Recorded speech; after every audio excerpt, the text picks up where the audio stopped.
Good morning, ladies and gentlemen. We're going to start just in 1 minute. We're just going to give Councillor Dean 60 seconds to see if she's stuck in traffic or on her way.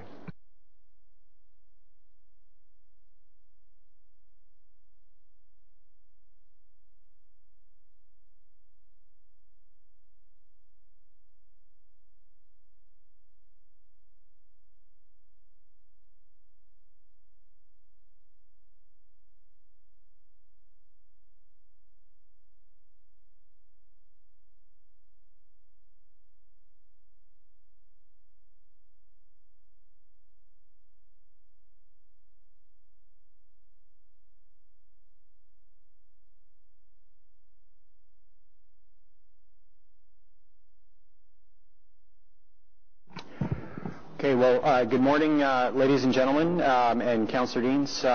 You're right in the nick of time. Thank you very much, everyone, for coming to Transportation Committee this morning. We've got a full house. This is, of course, our first meeting of the Transportation Committee for this term of Council, and so if you'll indulge me, I have just a few comments to make. I think it's going to be a very busy and ambitious 4 years for the Transportation Committee and for all of Council. I know from traveling across the city how frustrated many of our residents are, and in speaking to all of you, I know that you know the same. The transition from a small town to a big city has certainly so far been a difficult one, and whether you travel by car or by bus, or whether you bike to work or walk to get your groceries, the work to build LRT and transform the downtown has had an impact on everyone. In the last Transportation Master Plan, we decided that the transformation needed to happen not just in the downtown, but really across the city, and that to truly transform Ottawa into the G7 capital that it is and that we want it to become, that LRT should reach out and touch everyone. And for those of you might remember that many scoffed at this idea. The previous plan to touch Riverside South had been abandoned, and the thought of extending LRT to our lanes was laughed off as unachievable by both bureaucrats and members of the media alike. Yet here we are on the verge of fulfilling a plan to connect the city east, west, and south with light rail, all because of the work done as part of the last Transportation Master Plan. So as we prepare to work on the next Transportation Master Plan, I guess I would ask you this one question: what do you want for our city? Let me tell you what I think we should be looking at. I think the TMP is about the future of our economy, it's about the future health of our families, and it's about the future of our planet. We all know that more time we spend trying to get to work means less time being productive. This is why we will focus in this term of Council on reducing commute times. To this end, the city is conducting an adaptive traffic control pilot project on Innes Road to determine how artificial intelligence can improve travel times and reduce stops and delays. We're also converting analog traffic cameras to digital, offering more reliable video communications and features to support the traffic control center. These tools and others will help get our neighbors to and from their destinations more efficiently. Residents have told the city that maintaining infrastructure, including roads, is a top priority. The infrastructure gap is the difference between what the city spends and what it needs to spend to maintain its infrastructure in a good state of repair. In this budget, we'll begin to bridge the gap and reduce the budget difference to allow us to bridge the gap within 5 years instead of 8. And while we work to get to work faster, we'll also help to plan for the digital infrastructure that will support Ottawa residents for decades to come, opening up doors that we don't yet know exist. Our committee will be working with the telecommunications industry to help deploy 5G across Ottawa, and there have already been discussions on the importance of ensuring that all Ottawa, including our villages and countryside, is connected to high-speed internet. And of course, too many of our friends and neighbors are injured or killed on the roads each and every year, and this, I think we all agree, needs to change. Recently, we have embarked on reviewing and updating the Strategic Road Safety Action Plan using the principles of Vision Zero. We're identifying high-risk school zones that could be designated as community safety zones, which will be eligible for the automated speed enforcement program. We're adopting technology to help us increase the enforcement of school bus stop arm violations and increasing the number of red light cameras. We'll be increasing the number of pedestrian crossovers to make it easier and safer to walk through communities, and the number of school crossing guards to protect our children as they make their way to school and back home again. Obviously, this has been a very challenging winter for all of us.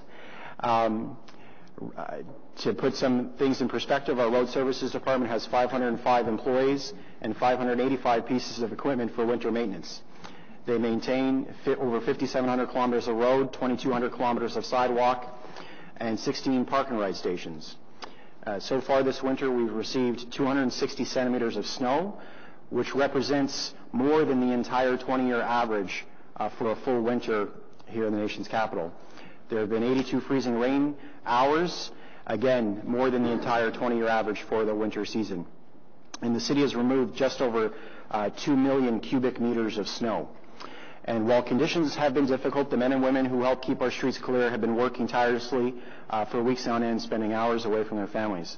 And as hard as it's been to drive around the city, it's been just as hard to walk. This winter season, the city has experienced brief periods of freezing rain and ice melt, followed by deep freezes and cold, and has made walking on our streets very difficult. The city is piloting the GRYB Icebreaker, which I think many of you have seen in the media in the last couple of days. And following on these difficult winter conditions, we will, if you agree, conduct a review of our winter maintenance quality standards this term to ensure that they are aligned with our goals around mobility, and with particular attention on the need to ensure that all residents can walk safely throughout our city. And with that, we will turn our attention to the agenda. Are there any declarations of interest? Seeing none, we have confirmation of the minutes from the 3rd of October 2018. Received. Thank you. We have communications. We have 4 inquiries. Councillor Fleury. I'd like to pull the snow clearing on busy sidewalks one. Does the committee agree? Can you speak up? Yeah. Sorry about that. I'm trying to, so item TRC 0618, so the snow clearing on busy sidewalk. It's a response that I received to my inquiry. Does anyone have a problem with that? Seeing none. Thank you. Councillor Menard. Thanks very much, Mr. Chair. I'd also like to poll just for a brief question on the IPD for the broadband backup alarms on snow removal vehicles and equipment. That's IPDC. Put that onto the agenda just for a couple questions. And are there any objections? None? Perfect. Thank you. Moving on to item number 1, Transportation Committee Terms of Reference. Carried. This is carried? Carried. Thank you very much. We obviously have a presentation on the budget. Item 3 is a status update on inquiries and motions. I have a question, Mr. Chair. Yeah.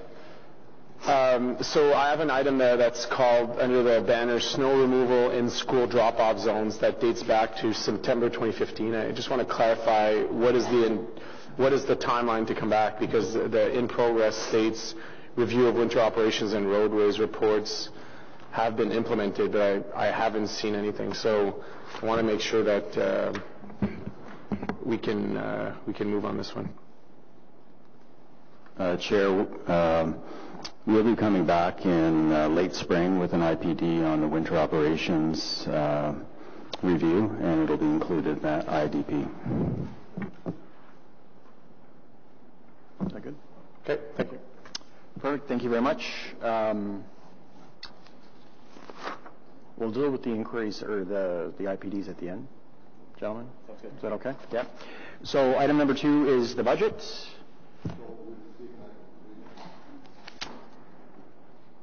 Yes, excuse me. We will receive item 3. Okay. Carried. Thank you.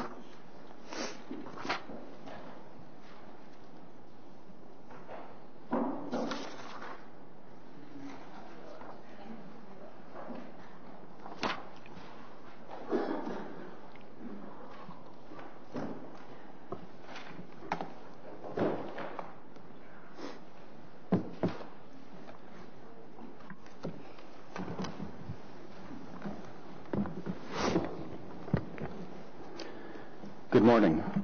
Thanks to the members of the Transportation Committee for the opportunity to present our 2019 draft budget. I'm here with my colleagues Marion Similuk, John Manconi, Alain Gonche, and Megan Mitchie will be doing the slides for us today. The focus of today's presentation is to review the operating and capital budgets and highlights from Public Works and Environmental Services, Transportation Services, Planning, Infrastructure and Economic Development, and Corporate Services.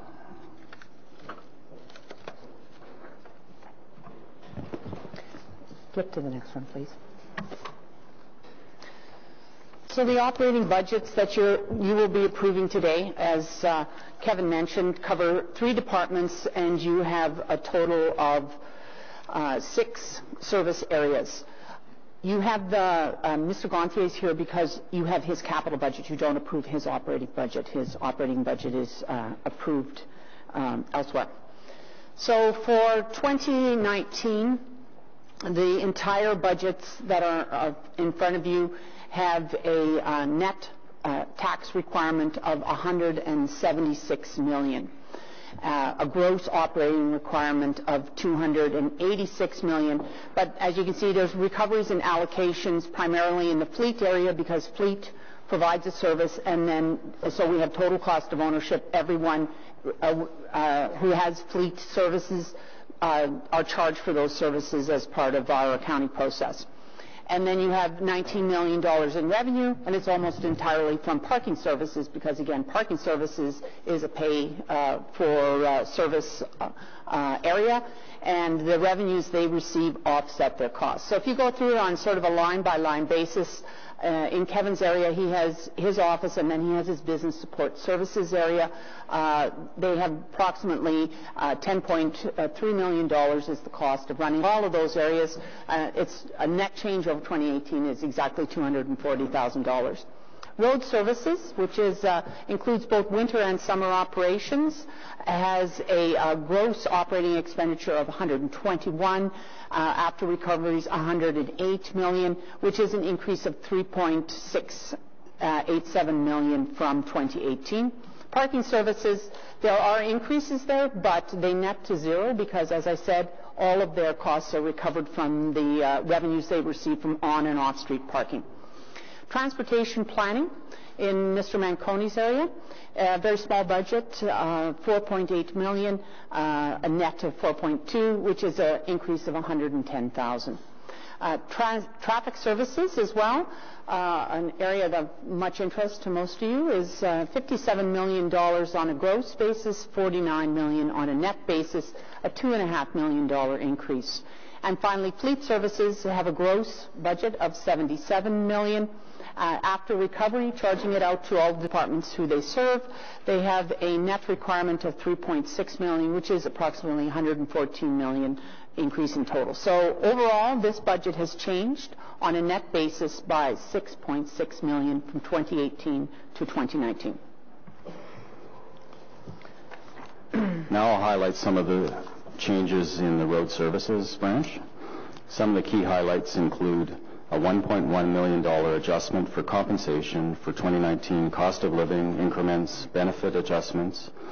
Also a $1.1 million adjustment to road operations, base budget adjustment, and inflationary increases to contract services, maintenance agreements, and materials and supplies. A $950,000 base budget increase to asphalt repair. This brings the total budget for that program up to about $9 million. And for growth this year, we're getting about $1.5 million for roadways and sidewalks, and this is based on the growth that we've seen over 2018 of 200 lane kilometers of road and 50 linear kilometers of sidewalks. Of the $1.5 million, about $1 million is allocated to winter operations, and about $0.6 million is allocated to non-winter or summer operations. And for transportation services, John's area, there's an increase of about $125,000 for adult school crossing guards, which will represent about 10 new locations for adult crossing guards. Specifically for winter operations, there's a $2.4 million budget increase for 2019, bringing the total budget up to $70.8 million. This is a 3.4 increase when compared to the 2018 budget. This 2019 budget includes both inflationary increase and growth increase. On the capital side of things, there's a total of about $290 million being invested, and this slide depicts by service area, fleet, transit services, transportation, and your integrated program of water and wastewater, both renewal, growth, and service enhancements across all elements. So you're seeing the investments by service area. So how are you funding the $290 million investment in capital in 2019? You're taking $169 million from reserves, and that includes $63 million for from the rate reserve.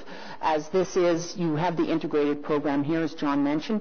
You have $75 million of debt being added into the budget in 2019, which represents 25.8% of the entire funding.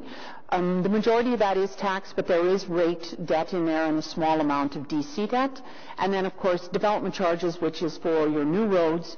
You have approximately $46.5 million of development charges coming in to support all of these capital works. These next two slides highlight the investments throughout the city, ranging from future road widenings in Barrhaven to intersection control measures and network modification program, the improvements to our transit network, transit corridor protection, park and ride facilities, and environmental studies, investments in cycling and pedestrian facilities, and then on the next page, new traffic control devices, an investment of $2.4 million there.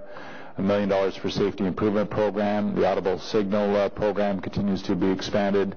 The investment in safer roads, which was certainly articulated to us in terms of moving forward on that and continuing investment in that area. Pedestrian safety program, crossovers and so forth, and the $1.6 million for the very popular ward-led temporary traffic calming control measures, which brings it to $50,000 for each ward. So building on capital investments, Budget 2019 provides increased renewal investments in our road infrastructure, and this budget provides for improvements approximately 150 kilometers of roads. To manage the city's 6,000 kilometers of road network, we do apply recognized industry practices, and we're always looking at ways of improving how we're building and renewing our roads. I can say that Ottawa's infrastructure assets are safe, and we apply a risk-based approach and ensure that priority is given to critical infrastructure.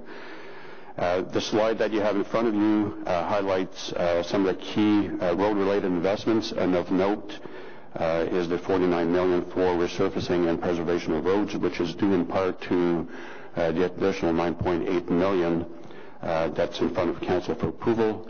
And as noted by the Chair, this $9.8 million, if approved this year and in subsequent years, will help to reduce the city's annual funding shortfall within a period of 5 years.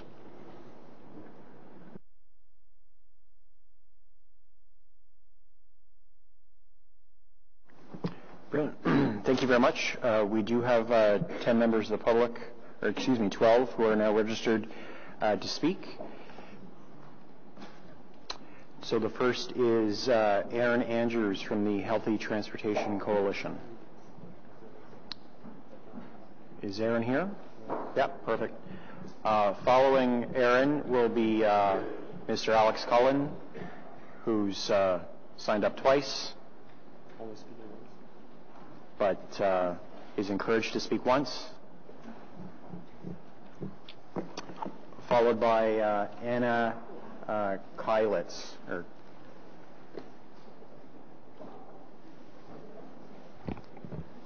You saw the mayor roll them out. Thank you very much for coming whenever you're ready. Thanks. Sorry, I'm just waiting for my notes to load. Sorry. Thanks for your patience.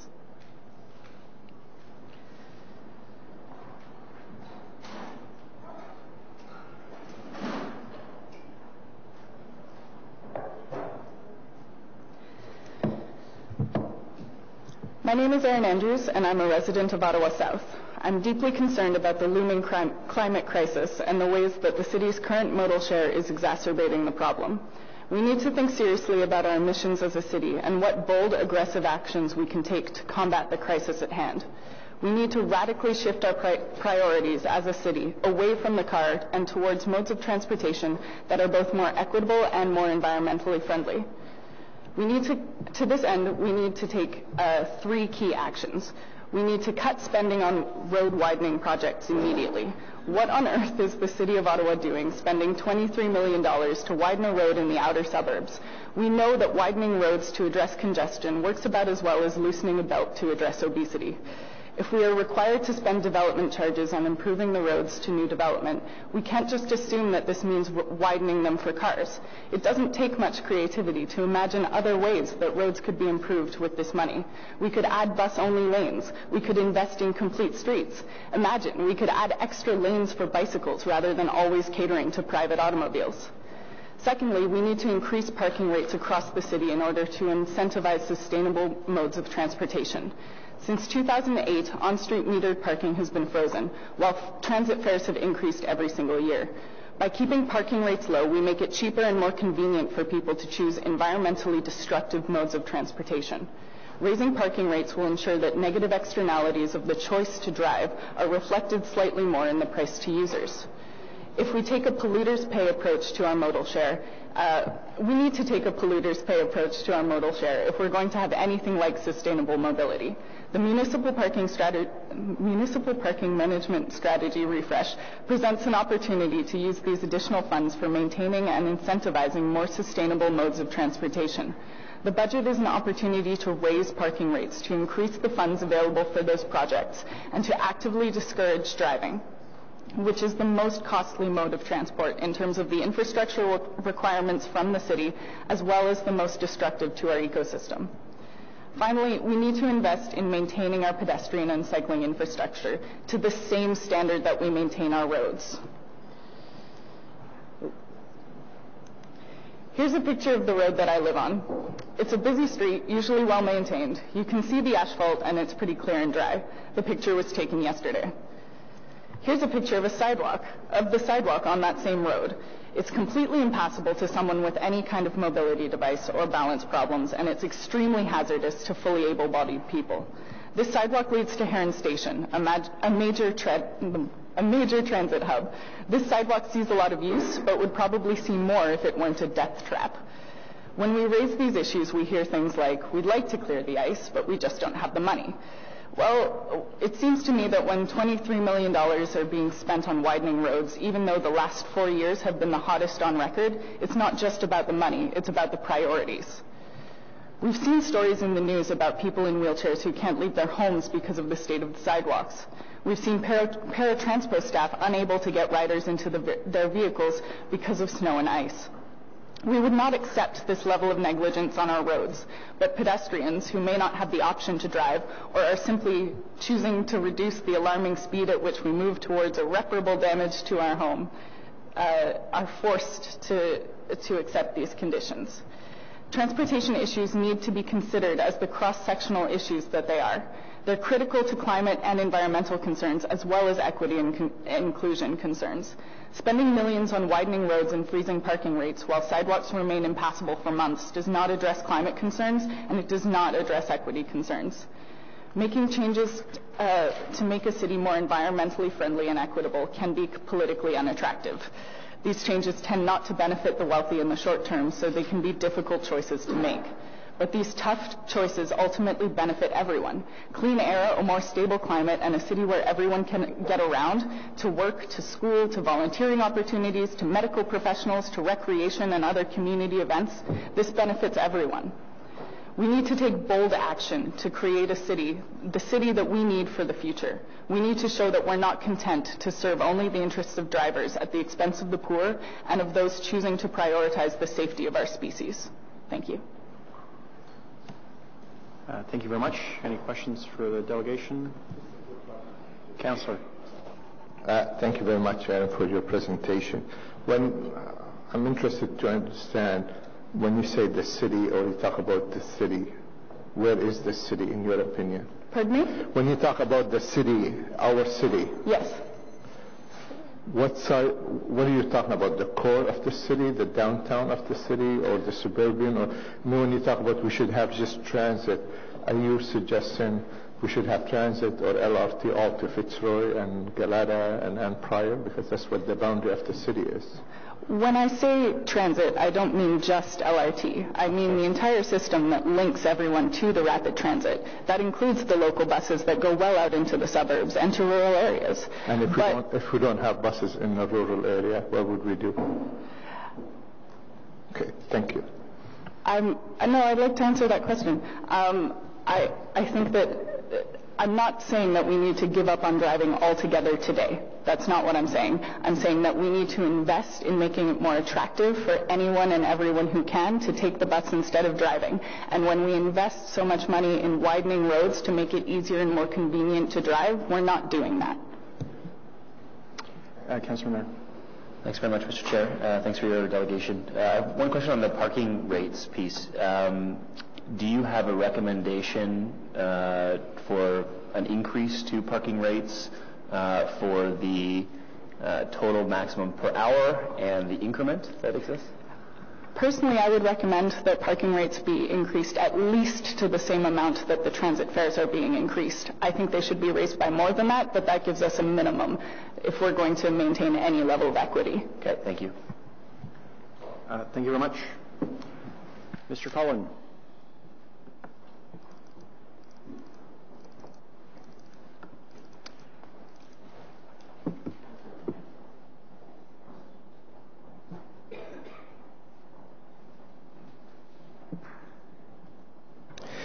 So, Mr. Chairman, I'm not here in my personal capacity.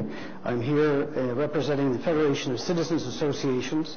They have worked through, they've examined the budget, they've voted on a presentation, and I'm here to deliver their message. When I come back again, it will not be in my personal capacity, my capacity as a member of the board of the Council on Aging. I trust you have no trouble with that?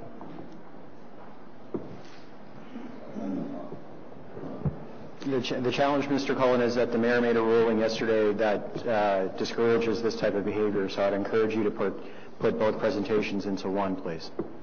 So, Mr. Chairman, not to shortchange either the Federation of Citizens Associations or the Council on Aging, I'm going to ask my colleague, Orwin Dorsey, to come up and make the presentation on behalf of the FCA. That would be perfectly fine.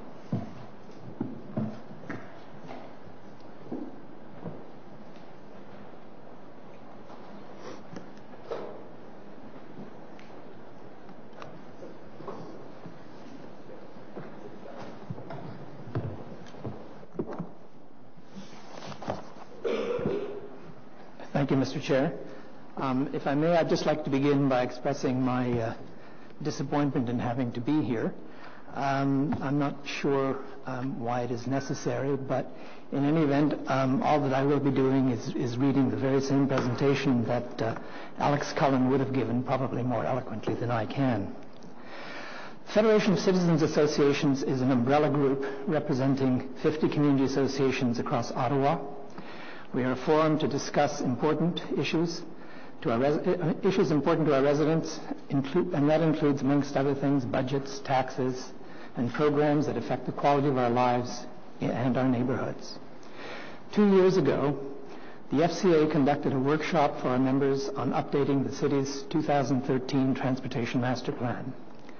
From that workshop came a number of recommendations on winter maintenance, on traffic safety and Vision Zero, on the city's cycling network, and on an intensive, sustained public education campaign to enable cyclists and car drivers to share our roads safely, and to increase funding for traffic calming measures, which we presented to this committee last year.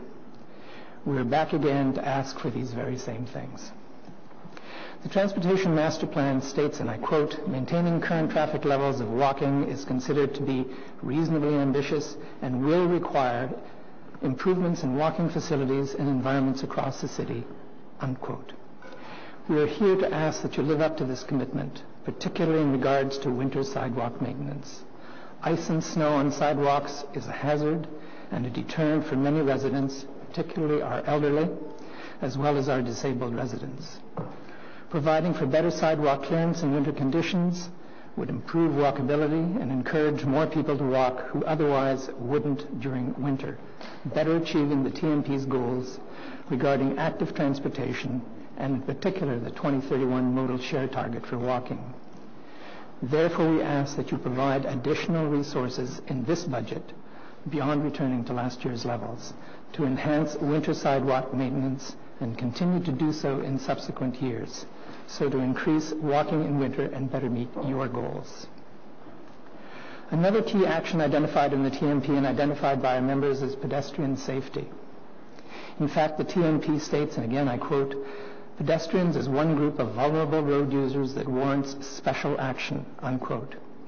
It says again, the same again for cyclists, and the FCA couldn't agree more, and supports the Vision Zero program to eliminate pedestrian and cyclist deaths as part of eliminating traffic deaths in our city.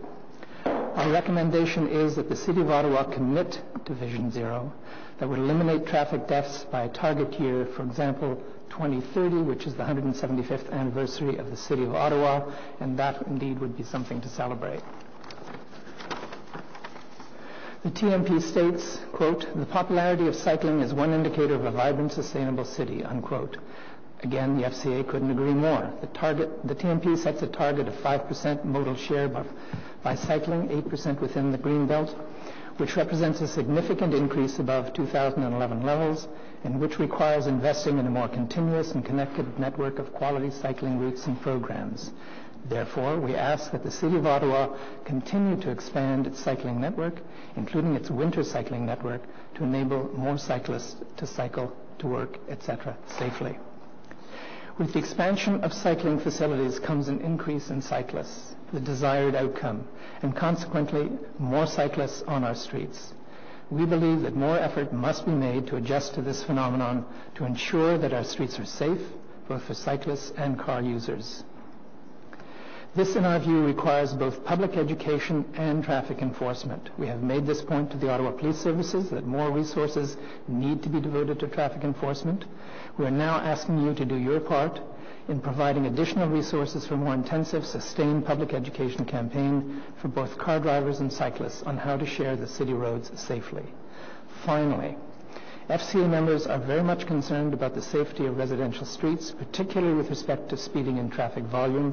Our members want to see more traffic calming measures in residential communities and are not willing to wait until the opportunity arises to install these when streets warrant rehabilitation. The FCA recommends that the city develop a proactive strategy of implementing traffic calming measures in every residential community with concurrent annual budgets. Thank you. Thank you very much. Do we have any questions for the presenter? Go ahead. Thank you very much for being here, and I really do appreciate the work that the FCA does. I mean, you represent a vast majority of our city through your community association representation, and I want to thank you for that.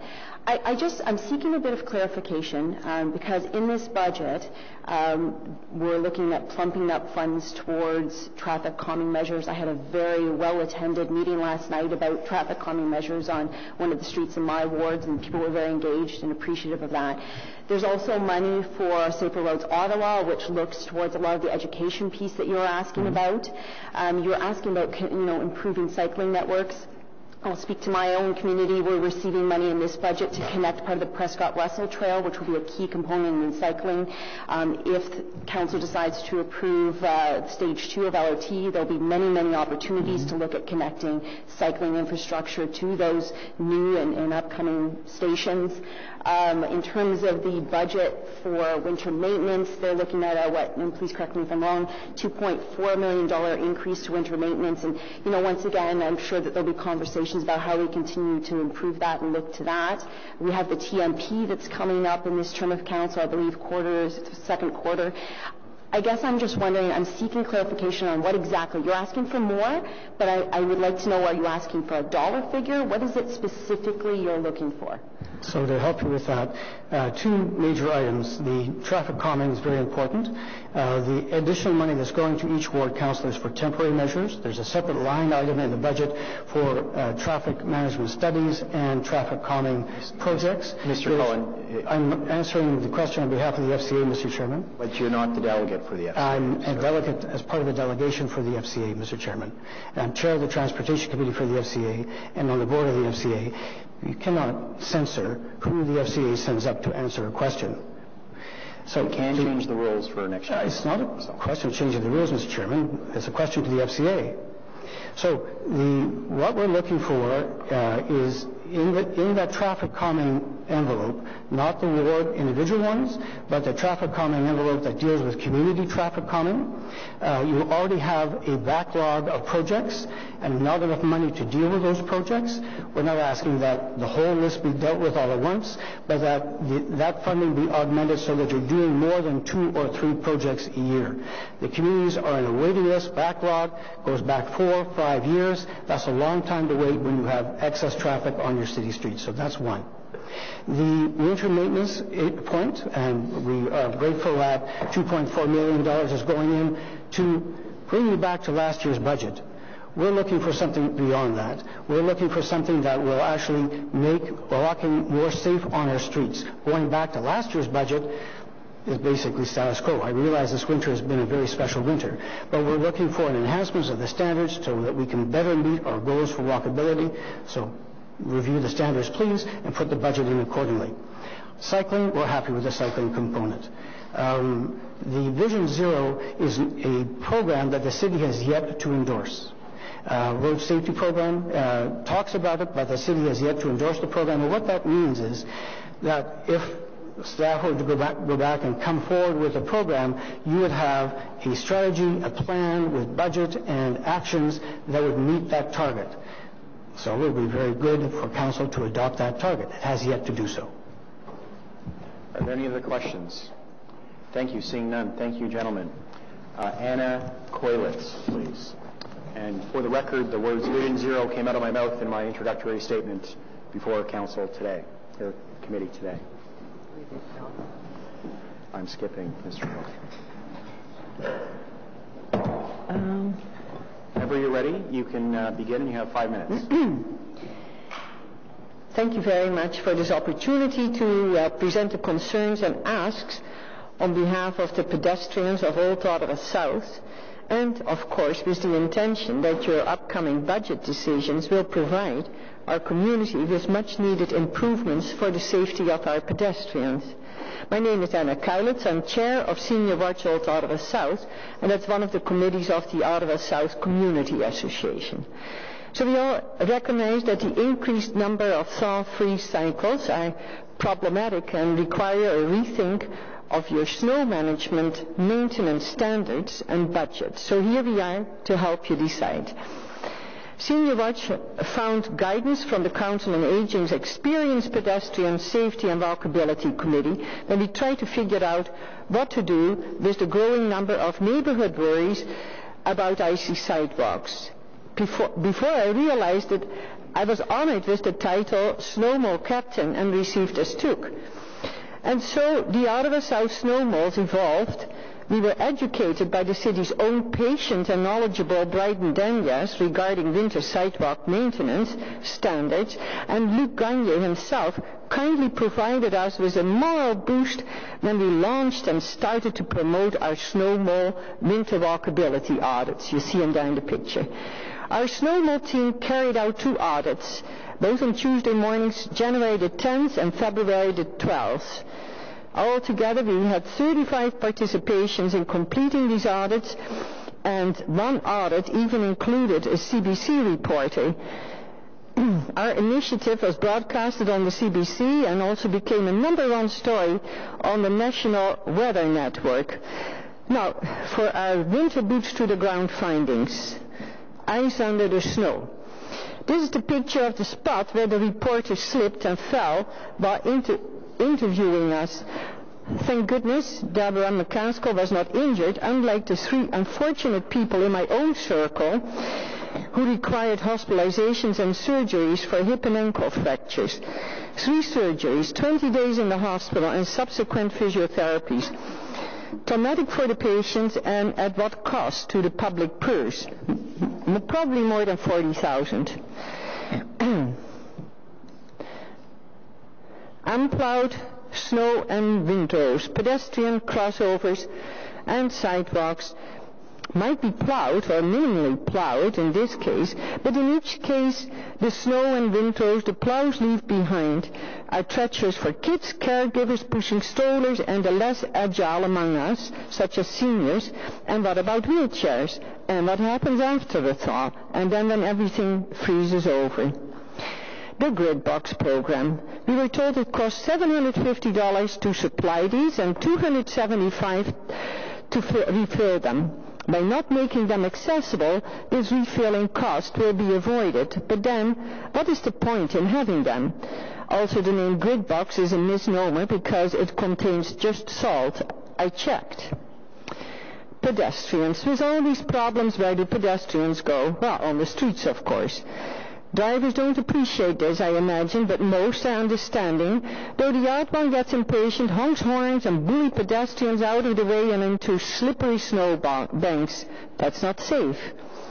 So now for the snowmo asks. This is the summary of our own neighborhood needs, but of course it also applies elsewhere. More salt and grit on our sidewalks, especially on our sloping sidewalks, and please apply the salt and grit after you plow, not before. That's more effective for the same amount of money. Oh, sorry, that's... remove all the snow on sidewalks, please. We love your state-of-the-art grip sidewalk grinding snow blowers, and they work so much better than the substandard equipment too often provided by the contractors you engage. But please, plow lower. Your current outdated standard of only plowing 5 centimeters above the pavement has become a liability in the current climate because it results in icy sidewalks. And please don't forget to remove windrows, especially on crossovers. We know bus stops are high priority, but taking 24 hours to clear access is just not good enough and unsafe. Increase the number of salt boxes, add a compartment for grid, keep them accessible, mark them with an upright sign so residents know what they are. We can supply empty containers ourselves so residents have something to scoop with.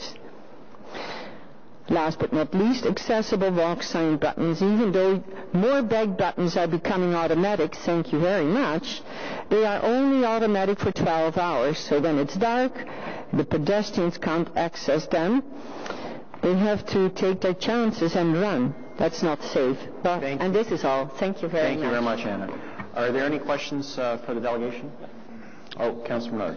Thanks very much, Mr. Chair. Thank you so much for your delegation. Let me just first off start by thanking you. You and the colleagues that you volunteer with are an absolute treasure to this city, and you save pedestrians, time as well as potential injury with the work that you're doing, and you do it for free. So it is an absolute treasure what you're doing. It's a huge help to the city, the audits that you've been submitting to city staff. So first I just wanted to say thank you. The first question I have is how can we expand, how can we help as councillors expand the snow mole program to as many areas of the city as possible? I know the Council of Aging has been active on this. What can we do to help expand that program?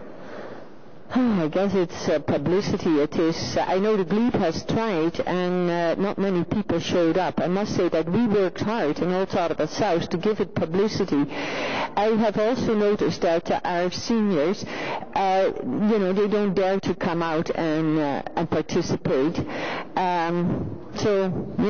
stay at home and they start driving. I don't know what it is. Publicity, I guess. I mean, if you need to report. We are actually in the process. We are engaging Carleton University. We are making a winter walkability app. And I know there's different other communities in Ottawa that are doing the same. A simple app that can be used especially by dog walkers because, just to say how safe are the streets, because you never know when you start walking, what is happening. That's fantastic. There's an app in development that you are working on? Yeah. For which talk about that. It's amazing. And so I just would encourage councillors around the table. These folks do this for free. They're volunteers in the community. They walk the streets. They do audits of areas that could be improved. So I would encourage all of you around the table, please promote this where you can, because other folks may want to volunteer in your communities to get this type of work out that you're doing for free for the city of Ottawa. The last question I have for you is, a lot of this comes down to the maintenance quality standards that haven't been updated since 2003. We've had them for a long time. You have very reasonable asks up here, and that's the other thing, is entirely reasonable asks that you've been bringing forward. I'm hoping that you can join and bring others to a forum that we're having, urban boards are having, on snow maintenance, and that's happening on March the 20th in council chambers at 6:30 p.m. So I'm hoping if you can encourage people to come to that and get others out there to talk about these very reasonable types of ask around the maintenance quality standards. Yeah, we have a Gmail account, SLUS 2018, and quite a few people have written in, and I'll notify them via that. Very good. Yeah. Thank you so much for your delegation. You're welcome. No other questions? Thank you very much. Are there any other questions? Oh. Go ahead. I also wanted to add my voice of thank you very much for the work you've done. And I just wanted to add one thing, is that I in the past had invited the Council on Aging to come out to some of the communities that I've represented prior to becoming a councillor so that I could organize it on behalf. And as Councillor Menard had said, that might be another way that councillors could be engaged. It was a huge eye-opener for someone who is able-bodied to see that maybe somebody with mobility issues or who has has a difficulty. But I would just like to say that we as councillors can take proactive roles in that respect, in addition to just promoting the work that's being done. So, if Councillor Menard would wish to do it, I'd suggest they're very happy to come out very easily. I just attended a Council on Aging event actually on the subject. Okay, let's keep that offline. Let's talk about the budget today. Thank you very much. Emmeline Coulter, please.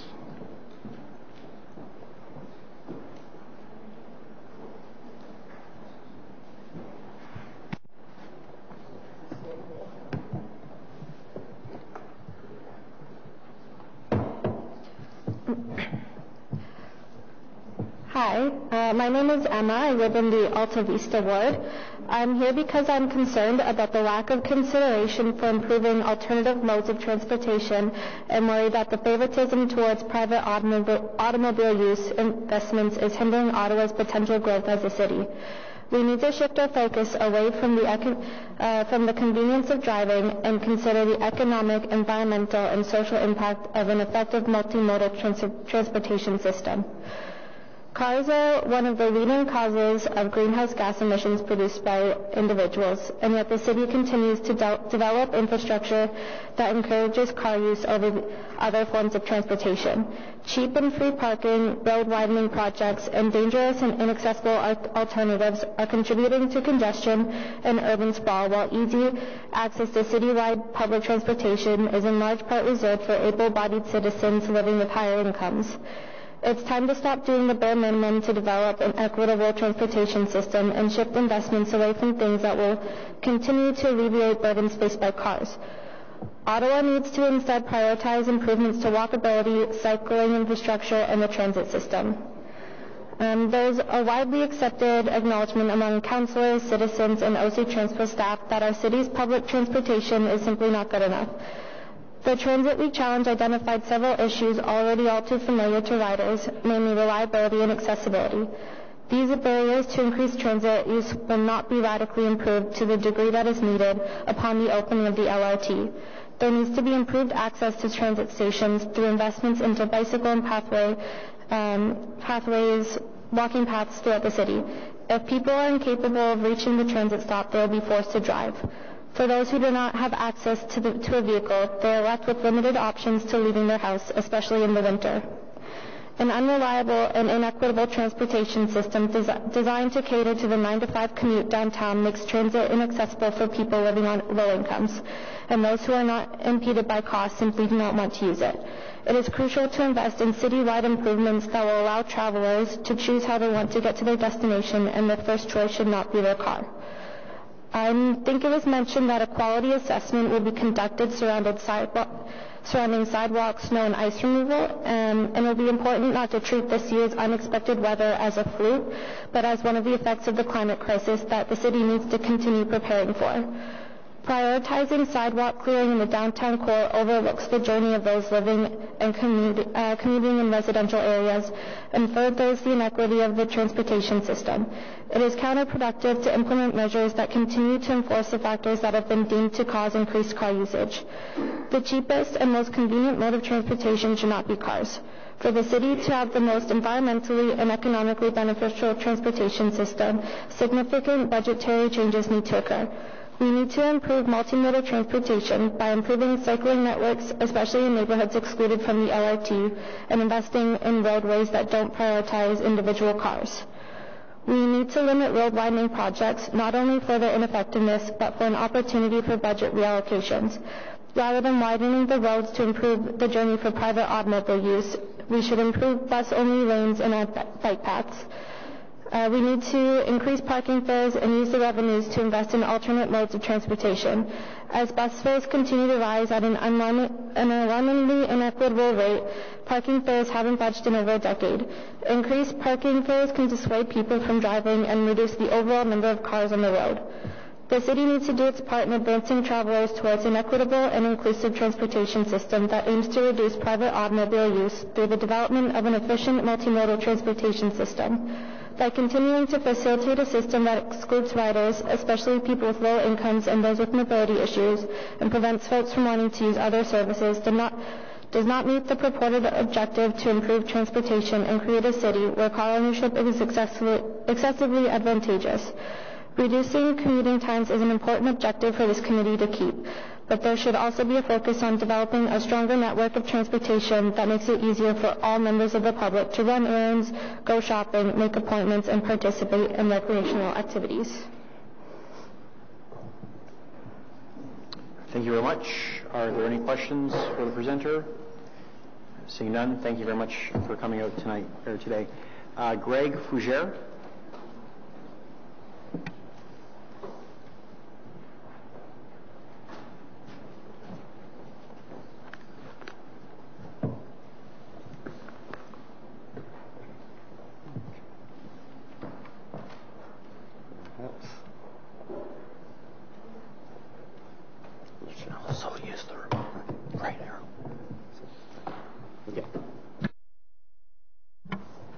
Thank you very much for this opportunity. I'd like to start out by saying that what I'm going to speak about today is happening in every one of your communities as councillors. So I'm giving an example to back my request of the area that I live in Centretown, but I'm certainly aware that all of your communities are facing difficulties in the same way. Budget request is simple: add more money for area traffic management studies. I don't understand the budget enough to know whether there's any increase for area traffic management studies in what was presented. However, I am pleased to see that you've moved for traffic calming measures for councillors from $40,000 to $50,000 per year, and that's a positive thing. Obviously, the capital budget has to be looked at also, but most importantly, you have to study the issues first. Now, this is self-serving to ask staff to prioritize the area traffic management study in the museum precinct of Centretown in the Somerset ward. This is where I live. I've reviewed the area traffic management studies that have been done. To my knowledge, there have been no studies in this area for over 2 decades. And I've lived in the area for almost 30 years. I was told through the councillor's office that comprehensive air traffic management studies were no longer being done. However, I've learned otherwise, that there are some being done. And there's also a trigger, a guideline that the city uses of 1,000 vehicles on local streets, in my case, McLeod Street, should lead to some kind of intervention. And again, it goes back to Councillor Blaise's opening remark of what kind of city do we want. Certainly, the area, which is a heritage area, is overwhelmed with cars. My understanding is that traffic counts have been done and that there has been a reduction in traffic on my particular street, McLeod Street, from around 1,700 vehicles a day to 1,400 vehicles per day. That's positive. I think that comes as a result of a number of the interventions of Councillor McKinney. However, ask yourself, on all of your streets where you live, are 1,400 cars per day going down a local street appropriate? And I would suggest absolutely not. And there are many cities that have dealt with this. Simply go to Vancouver, the West End, around Stanley Park. Excellent traffic management in that area. So bigger cities have dealt with this problem much better than Ottawa. Urban intensification has been great. It's brought many positive aspects to Centretown. It's extended the downtown to the Queensway. In fact, the city promotes that through signage on Bank Street during certain parts of the year. The population in the museum precinct since I've been there has exploded, which is great. There are many more babies, toddlers, children in the area, tons of dogs, and I'm a dog walker myself. I have a dog, and so you get to know what the views are of the residents, and what I'm presenting is not a sole voice. The Museum of Nature has been very successful in increasing the diversity of its activities and attendees, and now the weekends, in fact, sometimes have more traffic than the rush hours during the week. I guess my bottom line is there's a distinction between local and collector-designated roads. The city has a plan. However, it is not followed by a number of people. McLeod Street, after the work on Gladstone, has become a collector road to the Queensway. It's totally inappropriate. I put this slide up and won't go into details, but in the last 4.5 years, Councillor McKinney has used the area traffic management, the traffic, I forget what you call it, traffic calming budget of $40,000. There's many things that have been done in our area, so it's not that nothing has been done, but I cannot see a coordinated approach at the councillor level to planning traffic. I hate to have to say this, but I do not find the traffic department has been helpful as I would expect it to be. I think a lot of the changes have been councillor-driven. My view, after dealing with this for several years, is the status quo appears to be the approach. Basically, I've heard more of why things can't be done than solutions that could help. Traffic enforcement is not a priority for police, and I don't think it will be. Simply, they don't have the budget, and they'll do blitzes every once in a while. They've done that for us, but basically, we were shut down when we met with the police because the ask is that we detail every truck that comes down the streets and to them in order for them to have statistics to perhaps do more. I'm told that here's an example of that Metcalf going into McLeod of the signage. There are 4 no truck signs. Mr. Rougier, if you could just begin to wrap up. You have 10 seconds. Thank you, I will. These are not effective. The 2 that have been effective that the Councillor McKinney did implement are the tour bus signs there. Quality of life and safety is compromised in the area. Past budgets, I understand. Thank you very much, Mr. Fougere, for your presentation. Are there any questions for the delegation?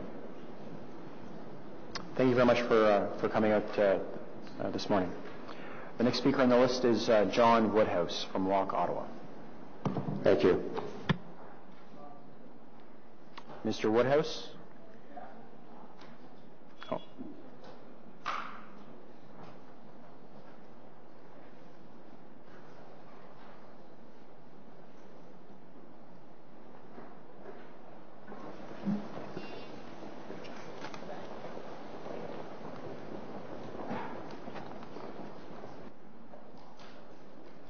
Good day, my name's John Woodhouse. I'm from Walk, Iowa. Thank you. I just want to say that I've agreed with most of most of the presentations so far. emphasis is on winter walking, obviously, and the lack of mobility that I get. In the last 3 years, I have had to take the road more often than I've been able to take the sidewalk. The sidewalk has just not been plowed significantly to let me safely traverse it. I'll either get stuck or I will encounter mounds of snow that I can't get through, so I have to turn around and go back and find another route. People keep on saying, where are we going to get the money to improve the clearance on the sidewalks? It is quite simple. Parking rates have not gone up since 2008. I believe that if we raise the parking rates enough to cover the expense of clearing the sidewalk down to the pavement. One figure I was floated around a couple of years ago was $3.5 million. That is not much, but that's more than the $2 million that is presently in the budget now. The $2 million isn't going to go too far because these freeze and thaw cycles that we are now experiencing does not lend well to the 2003 standard of hard packed snow. That is no longer viable. I wish the city to look into that. And that is my presentation. Thank you. Thank you very much, Mr. Woodhouse. Are there any questions for John? No. Seeing none, thank you very much. Okay. I can commit you that we will look at our snow maintenance standards on sidewalks in this term of council. Okay, thank you. Thanks very much, John. The next speaker is Bonnie Schroeder from the Council on Aging.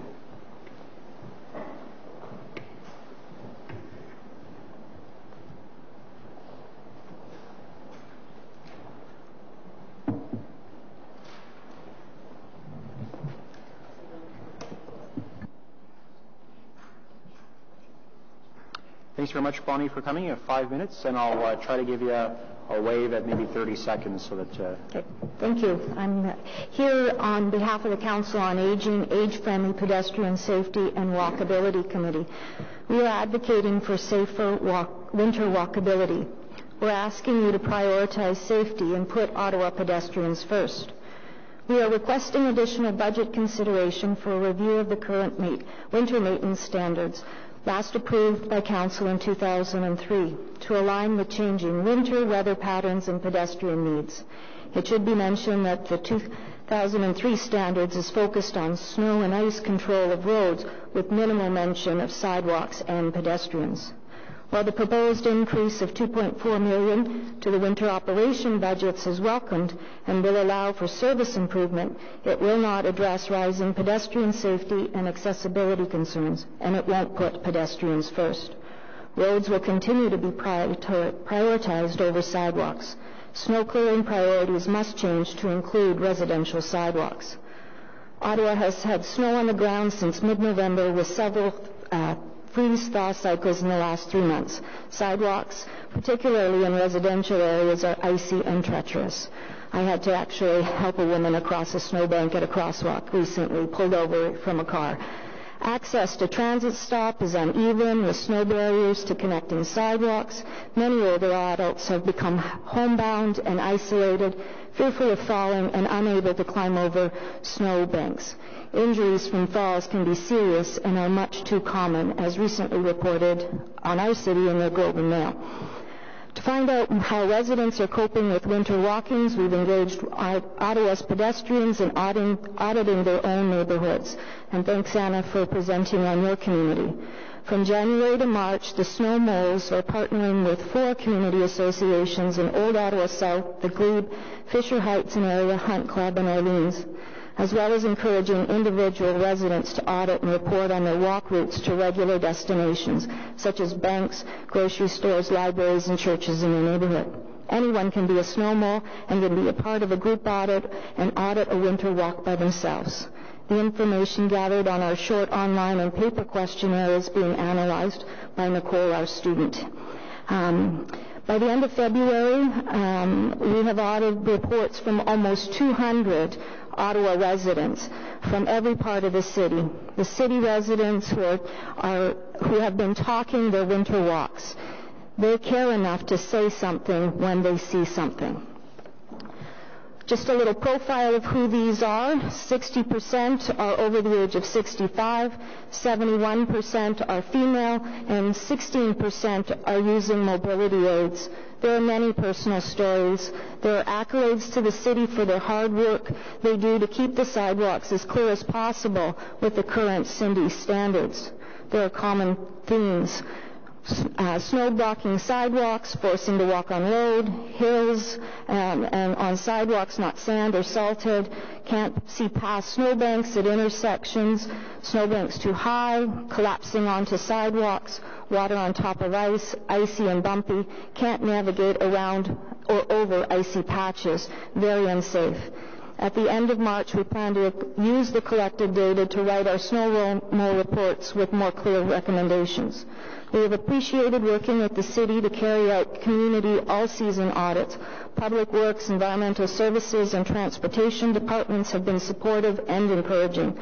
In collaboration with the Public Works and Environmental Services, a hotspot map has been developed showing where more seniors live, as well as important transit and other services they need. The map is a visual reminder where increased snow and ice clearance is especially needed. We would recommend you use it to identify pedestrian first priority areas for snow and ice removal.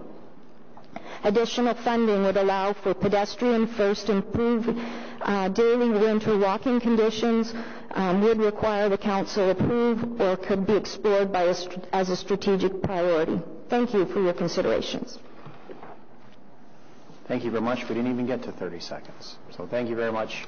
Are there any questions for the delegate? Riley, go ahead. Councillor. Thank you, Mr. Chair. Ms. Schroeder, thank you for coming down. I completely endorse your presentation. I just want to reinforce that the chair did say that the standards, sidewalk standards, will be reviewed this term, and I have an inquiry looking about ways to mitigate ice on sidewalks to staff. So I just completely agree with what you've stated. Thank you. Thank you very much for coming. Thank you. Terry Meehan. Is Terry here? Yeah. Yeah, perfect. Thank you.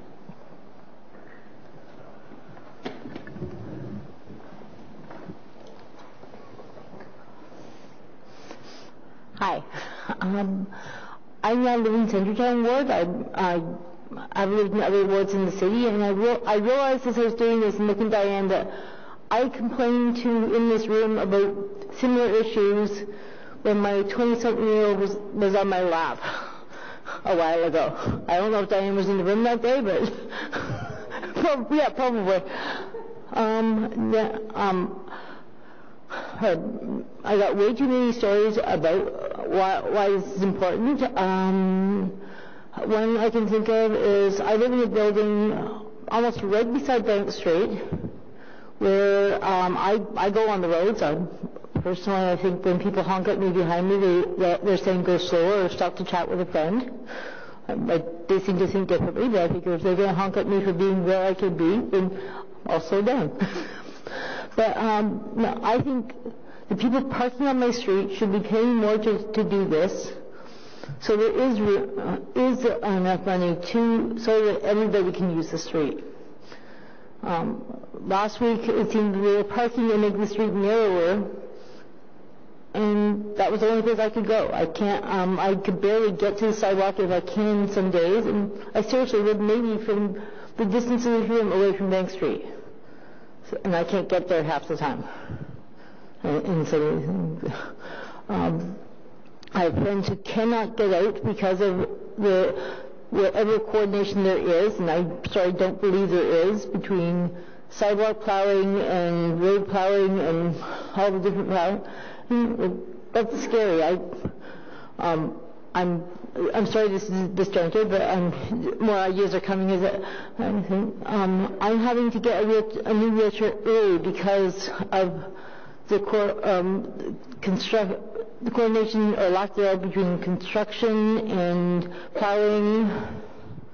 And that's ridiculous. I go to Toronto and I can get up and down sidewalks. They think about mobility. Here I can't use the sidewalks during construction or what plowing you do. I cannot get to Para all the time. I have friends who can't go out because Para cannot get them from their homes. I'm wanting you to really think about your most vulnerable citizens and how we get out. Because we can get out, everybody can. And as my colleagues have said, make public transit and greener transit a priority. Make it harder, or frankly, make it harder for people who are driving their cars and with nobody else in it to get downtown. Encourage them to use public transit or use their bikes or use something else that's not creating more cost to my taxes on roads that I would never be able to use. Apologies for being disjointed. I just came up with more ideas, which I wasn't able to really tell. Thank you.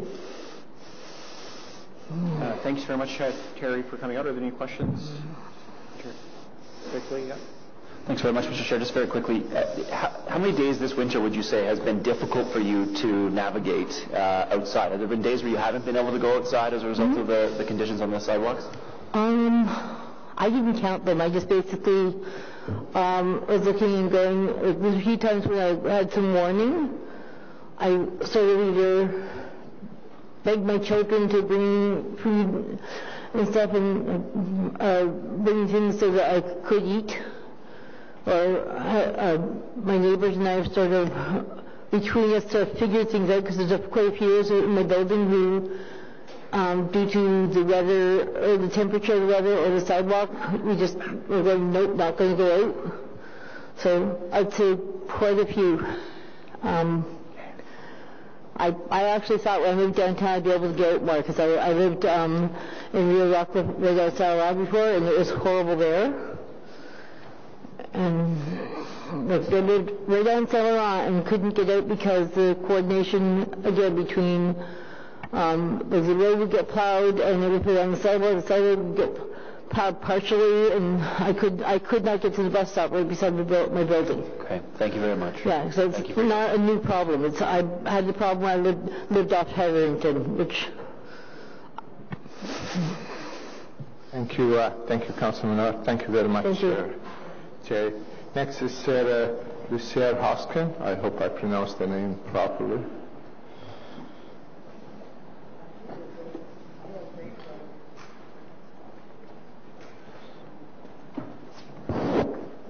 Bonjour, est-ce que je peux faire ma présentation en français? Oui? Ok, merci.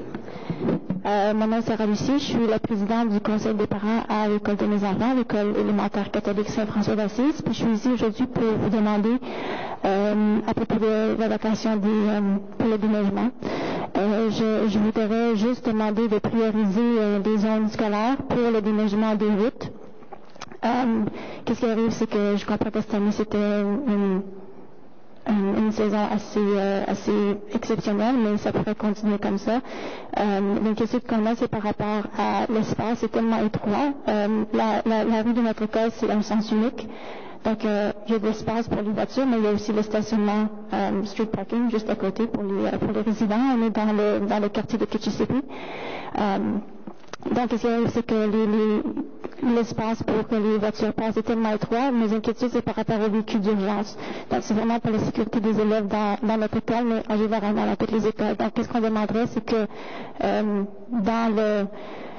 après tous les fonds qui vont rester, après avoir alloué tous les fonds au trottoir, comme on a entendu aujourd'hui, si on pourrait prioriser les zones scolaires pour s'assurer que les routes soient passables pour les véhicules d'urgence. C'est tout ce que je voulais dire aujourd'hui. Merci. Merci, Madame. Any question for the delegate? See none. Thank you very much, sir. Thank you. Next presenter is Trevor Hash. Trevor? No.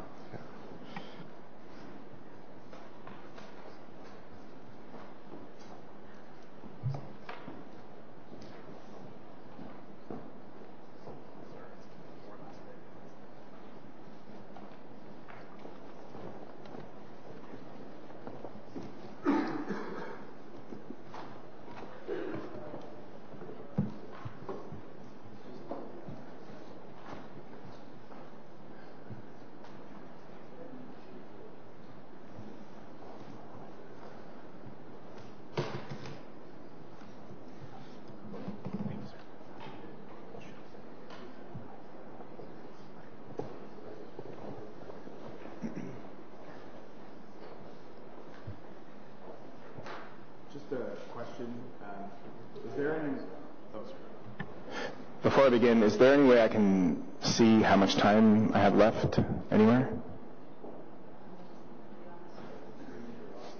Okay. Thank you. It's a bit awkward. Maybe next time that could improve.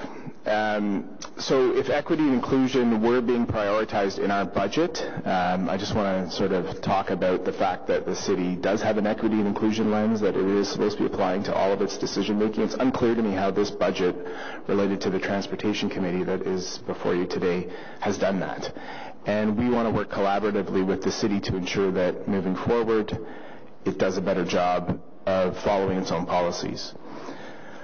So if there were a more equitable, inclusive budget related to the Transportation Committee, we would obviously be listening to the people today and clearing snow and ice from sidewalks in a much better way. In Stockholm, Sweden, they have a policy which basically identifies and responds to the fact that women tend to walk there more.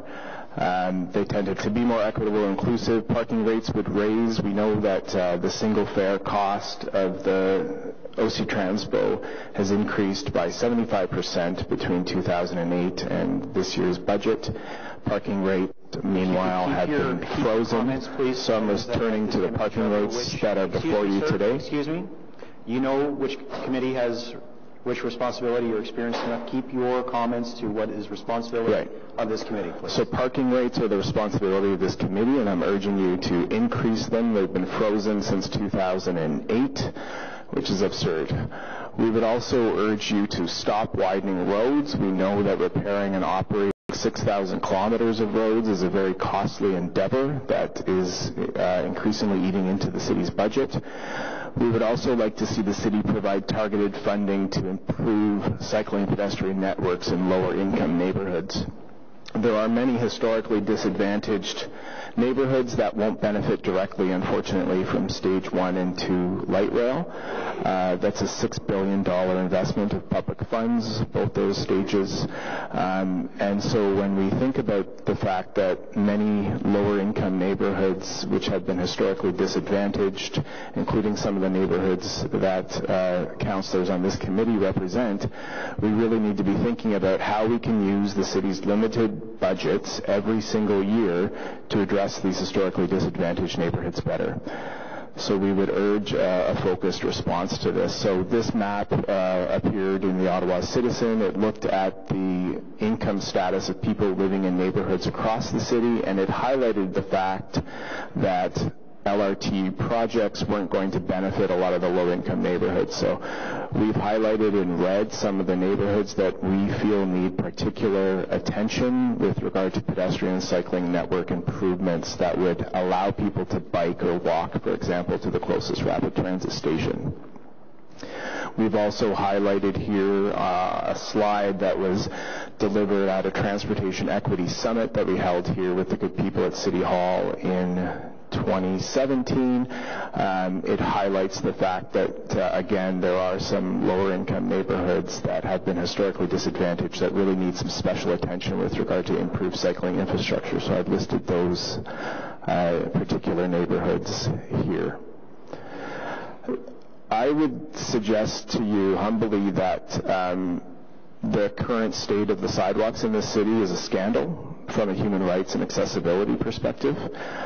This is a story that CTV ran publicly about a woman who faces obviously a lot of barriers in her life, being a double amputee. She's not been able to leave her home because of the state of the sidewalks.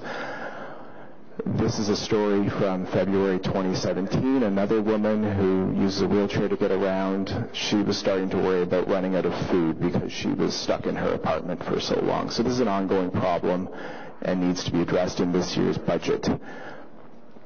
So we need more money for sidewalk, ice, and snow clearing. This just shows you in the condensed 2019 draft budget, Transportation Committee, page 17, parking rates, 1-2 hour meter. Another inequitable example of transportation decision-making was denying a sidewalk to students walking to school in Canada South because some of the property owners that the sidewalks would have impacted their front lawns, they didn't like it. So very quickly, I've got 5 requests: raise the minimum hourly parking rates, invest $5 million more in snow and ice clearing of sidewalks, reduce road widening projects, stop treating people in wheelchairs like second-class citizens and kids trying to walk to school. And we would also finally urge, Chair, last year in the budget, the Chair moved a motion to spend $30,000 of parking revenue to install ring and post bike racks at bus stops throughout the city. We would urge you to do that again this year to encourage multimodal transportation. Thank you. Thank you very much. Are there any questions for the presenter? Seeing none, thank you very much. And then finally we have Alex Cullen from the Council on Aging. Or is it the FCA, or is it Alex Cullen? He's like the man without the faces from the Game of Thrones. He just kind of does whatever he wants.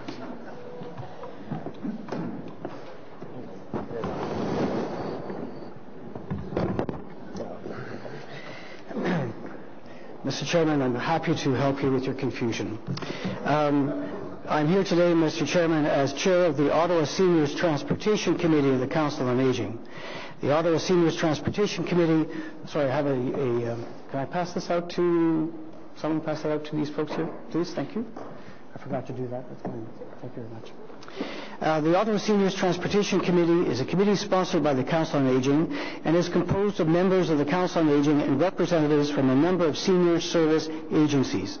We meet monthly and enjoy a good working relationship with OC Transpo staff and City Transportation Services staff.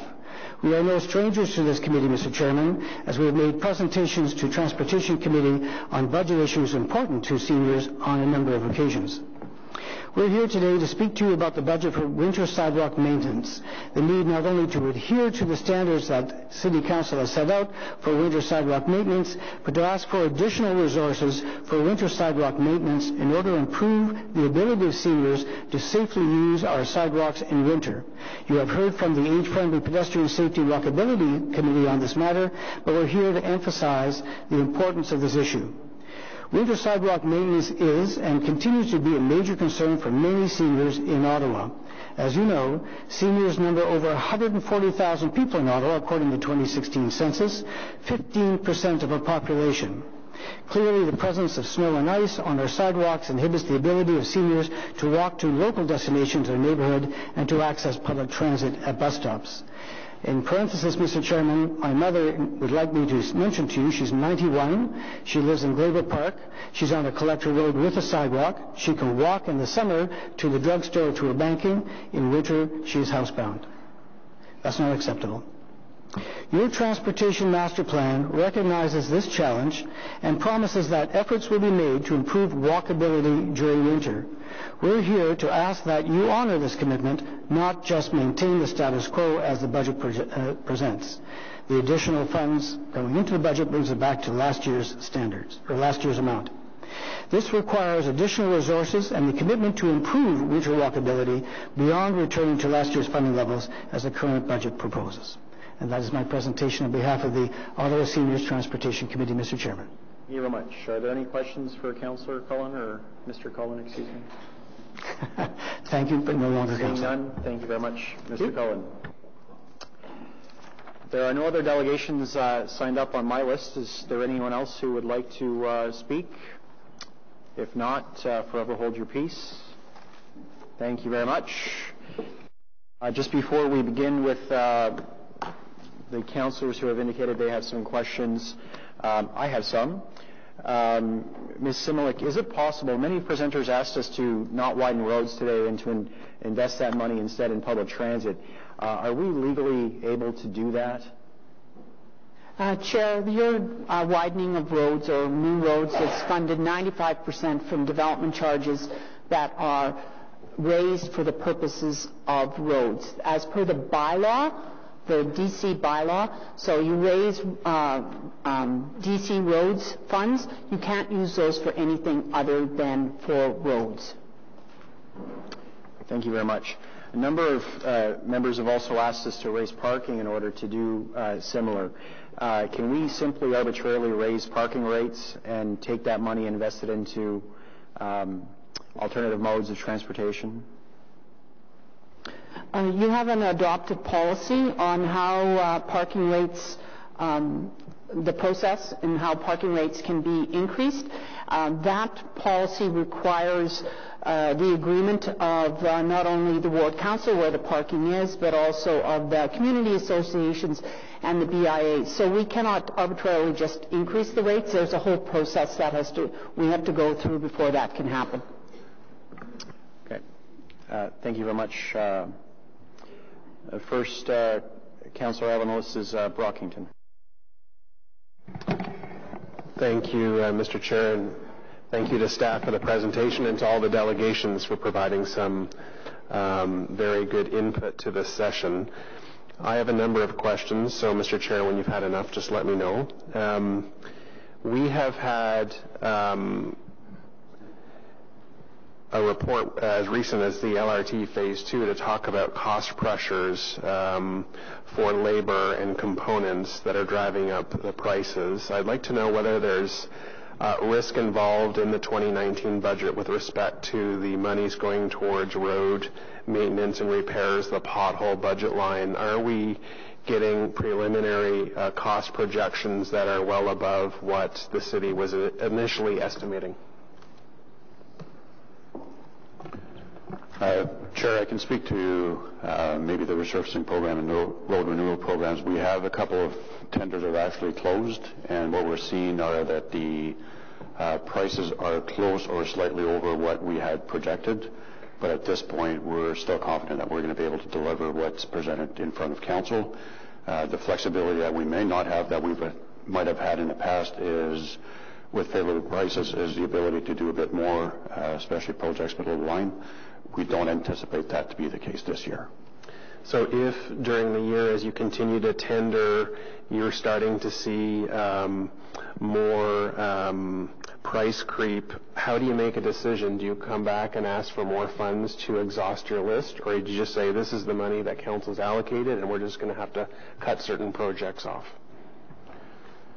As we've done in previous years, if we see that through a tendering process that we will not have the ability to deliver all of the projects that have been identified, then we would be bringing that back initially to the ward councillor and providing an update to council in terms of status of the projects being delivered.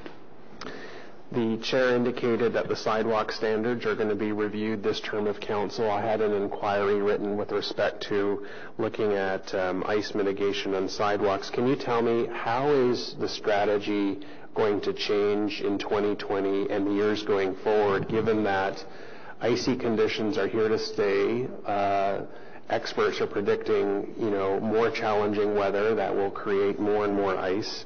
How does the 2019 budget reflect that ongoing need, and how are you going to attack it differently?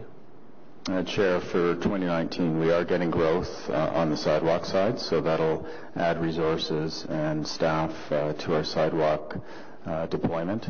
We're also trying, and I'm sure councillors have heard about it, we're trying new technologies, the Icebreaker being one, and currently we have, I believe, 5 units in the city, and that is currently a pilot, and it's looking very promising, though, under these extreme conditions. It seems to be the only piece of equipment that can start to attack a 5 or 6 inch slab of ice, and that's the condition we're seeing on our sidewalks.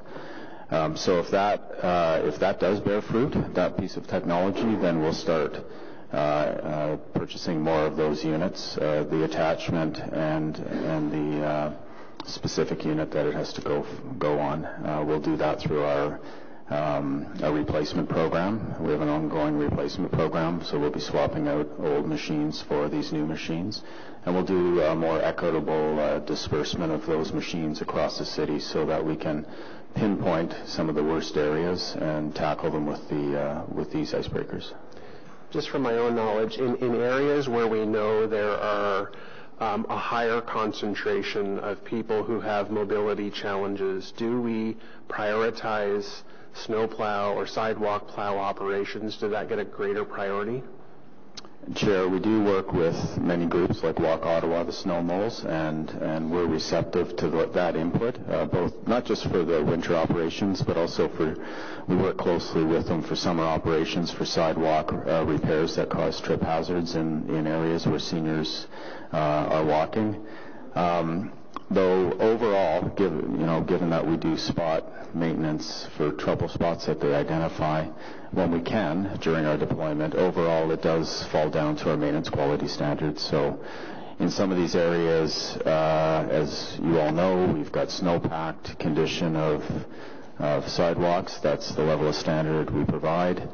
And this week in particular, it's been an extremely difficult week. We got 6 hours of sustained rain on top of those snowpack sidewalks, and that created, as I said, slabs of ice. It's remained cold. The ice has continued to bond with the concrete. Now, with our continued gritting, and I should say the men and women of the branch have been going 24/7 for 2 months solid. Right through the weekends. We've thrown everything we have at it, including staff from fleet, including staff from our graffiti unit. But with those conditions, it does take time, and I think you'll see, well, this morning I started to see the effect of our grit as the sun is getting warmer. Even though it's cold out, the sun is getting warmer. It's starting to break up that ice. And I would imagine by this time next week, most of those, if not all of those sidewalks will be bared off. So it's a difficult situation. That kind of ice buildup, we can plow till the cows come home, but the plows just don't have the downward pressure to deal with that kind of ice.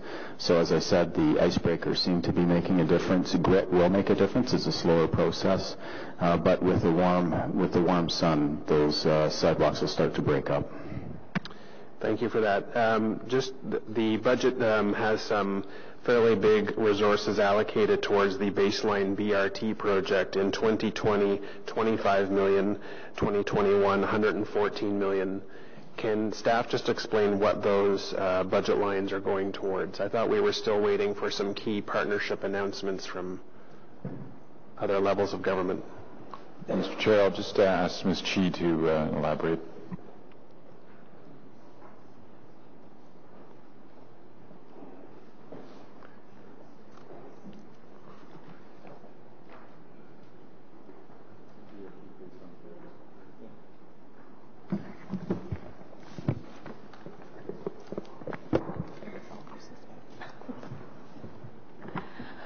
Chair, the question was about baseline BRT, is that right, and when it will be implemented? And you have $25 million allocated in 2020, $114 million 2021.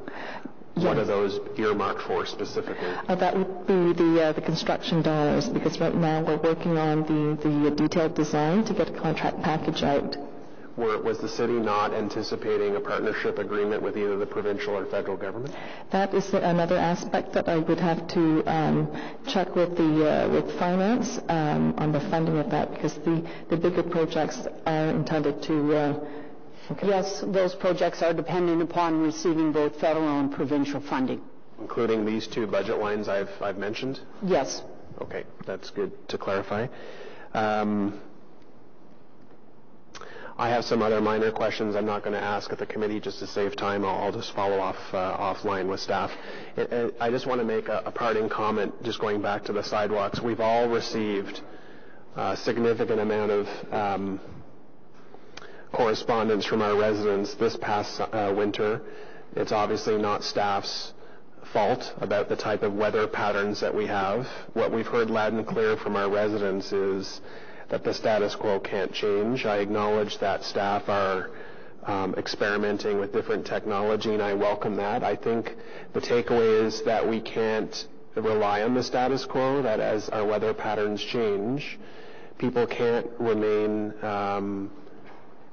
imprisoned in their own homes, in their own apartments. And the ice is incredible. The ice really is incredible. I have not seen ice to this degree sustained for so long in my life that I lived here in Ottawa. And so I'm very open to working with staff, but I think the takeaway is we have to look at other technology, anything else, to just make it safer for people to get out, because as we've heard, it is their right to get out there, and we need to look at that. So for now, Mr. Chair, I'll yield the floor to other speakers.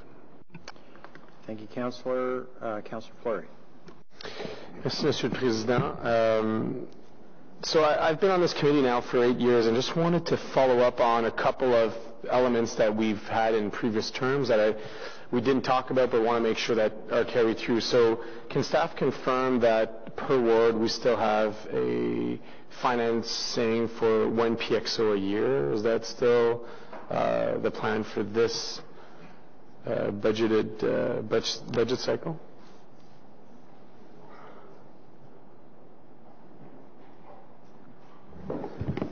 Through you, Chair, that would be the hope. It just depends on the cost. We have $500,000 tied in the budget. If we were just to put the PXOs with the signs, with no flashing lights, that wouldn't be an issue. It would be more if we have to put more of the overhead signs or the flashing lights. So we'll be working with the councillors to identify. We've got a list of locations that meet the warrants, and our hope is that we can get one done in every ward this year. So what I'm hearing from you is your goal, you still have the same funding pocket, the costs are there's variations, but your goal is still to get one per ward. What's different this year is we actually have a program now of $500,000, which we didn't have in previous years. So that would be, and we're going to be bringing forward a report later this spring that'll talk to how the pilot went over the last 3 years, as well as sort of moving forward in terms of how we see it rolling out. So with those program dollars, you can cover the full array of requests, like still the previous goals of having one per ward. That's the goal. That's the intent. Okay. And then the traffic calming measures. So each councillor has a portion. We work with the community to identify those measures. It's hard to spend because your staff do the right thing. We send them the list. They're always a little more conservative on the amounts, and then by the time the full program, there's always a bit more money. So sometimes you can carry through. The chair and I had that conversation. So because we're able to do that, sometimes permanent measures are fundable, if you will, out of that account. Are there limitations that we need to bring today that could give us those tools to implement? So again, we'll be bringing forward a report on the temporary traffic calming that's going to sort of talk to what's allowable in terms of permanent measures. We have been discussing with various councillors in terms of what would be allowed. So, for example, gateway speed signage, because last year when we brought forward a report, we committed to doing one in every ward. That'll be an area where we'll be able to use that funding there. We also have now $50,000 versus the $40,000. Right. So that'll allow us to do more. So are you, when are you planning to bring that report? Because I know colleagues will be interested. We're already planning our spring-summer implementation. Yeah, the plan is April. In April well, basically it'll talk about sort of an overview of the program, And then in terms of the timelines, we've already started working and meeting with councillors to roll out the plan, and the plan is similar to previous years, is mid-April. We'll start implementing the measures that were in place last year, and then when those get done, we'll work on the new measures, implementing those. Mr. Manconi, you look like you want to add something. Yes, just to build on what Phil's saying, Phil and his team have done a really good job of putting together what I think it will be well received by councillors. Lots of flexibility, and it's basically a list of here's the things that you can go into that space that you just talked about, councillor. I know the chair has spoken to me about it also. And then here's the things that we can't, and a rationale as to why, with a heavy emphasis on, I think you'll be pleased with some of the flexibility that he's bringing forward. And like he said, he's briefing all the councillors in that regard. And we will keep it simple, we will keep it practical, and he just briefed me on that a little while ago, so I think it reflects some of the comments and suggestions. It's an evolving program. Everybody likes it. Councillors like it. The public like it. It's in the right direction for road safety and community safety, so I think you'll like what you see. Okay. And then, again, a more holistic level. So we've struggled over the last 2 years where we've approved infrastructure, which had a cycling component, and then operationally we didn't operationalize its clearing. So going forward in this year's budget, there's a lot of capital and new roads, and there'll be some cycling and pedestrian improvements. How have we operationalized the capital spending to not get tripped over all of that thing again? Chair, first of all, we do rely on Ms. G's area to direct us as to which cycling facilities should be winter maintained. And it's got to do with connectivity, of course. But to make sure that we do have funds in the budget to maintain anything going forward, we've got $100,000 earmarked for this year for additional winter-maintained cycling networks, and the intention would be to continue earmarking money in each budget just so that we're not caught in a position where the facility's built but we don't have the budget dollars. So that's the plan going forward. Okay. So committee has approved and council has approved Complete Streets, which has set kind of a vision for Ms. Chi's group, and then we're at risk of being not seeing on the committee level some of those decisions. So can we reverse it that if there is a planned complete street infrastructure and that there's a reason not to plow it, that staff send a memo to this committee? Because I think that's kind of the intent of this committee, right, was we approve complete streets, and then if as part of the design it includes a pedestrian, cycling, whatever facility, then there's an expectation it's plowed. If it isn't plowed, then we should be made aware that that's the intent of that plan. And Chair, to be honest, complete streets aren't a maintenance issue for us because it's a level facility. So you've got a cycling facility that's level with a pedestrian facility. It's very easy to maintain. Where we do run into problems and where it's difficult to fund is when you have facilities that are like probably do complete streets as a matter of course, just because it's a very simple and cost-effective way to maintain. I have an example. So you brought in a fair example, but I have another one. So Mackenzie Avenue. When we were all sitting around this committee, we approved Mackenzie Avenue. We didn't know that the staff hadn't planned to clear it. So it wasn't operationalized. I recognize what you're saying. I don't necessarily want to go into the specifics. All that I'm asking is a direction to staff that when we do plan capital and we do define and get all the consultations and everything's approved internally and so on, that if there's an element, whatever that element is, that it be a section of a road, that it be a sidewalk, that it be a cycling element that's not planned to be plowed, that a memo will be sent to this committee so that we can see, hey, we're not operationalizing one of those components. Mr. Chair, actually we'll do that and even more. So where we are right now is you have an approved winter cycling network. Whether or not those were the right links or not, I think that's irrelevant. We've heard from many of you about when a new cycling facility is built, you don't want to be surprised that it's not going to be winter maintained. So the mechanism I put in place is Ms. Chi and Mr. Wiley's team will notify the ward councillor if that particular piece of infrastructure will not be winter maintained. But Kevin and I have committed to maintaining as much of it as possible. So if it's easy to do and it doesn't cost him, it doesn't create a budget pressure for him, we'll integrate that. We will also advise the ward councillor if it's not part of the winter cycling plan, we have the delegated authority to change that, and we'll work with the ward councillor. But the other piece is we're going to bring to you during the Transportation Master Plan, Ms. Chia has it on her to-do, to bring you the cycling plan again, and you as council can review how you would like to pursue that, whether you want to make a blanket policy statement that you winter maintain everything, or whether you want to have the two categories and so forth. So on an interim, we're going to work with every councillor, and then we've got the policy piece that we'll bring forward to you as part of the Transportation Master Plan. So I think we're fully aligned. The issue is, in fairness to Kevin, we can't create a massive budget pressure for him. We fixed the gap that we talked about in one of those links, and we'll do that individually as we progress till we get the TMP piece in front of you. Okay, thank you. Now, to more specific budget questions. So these are capital spending. The item is the 174.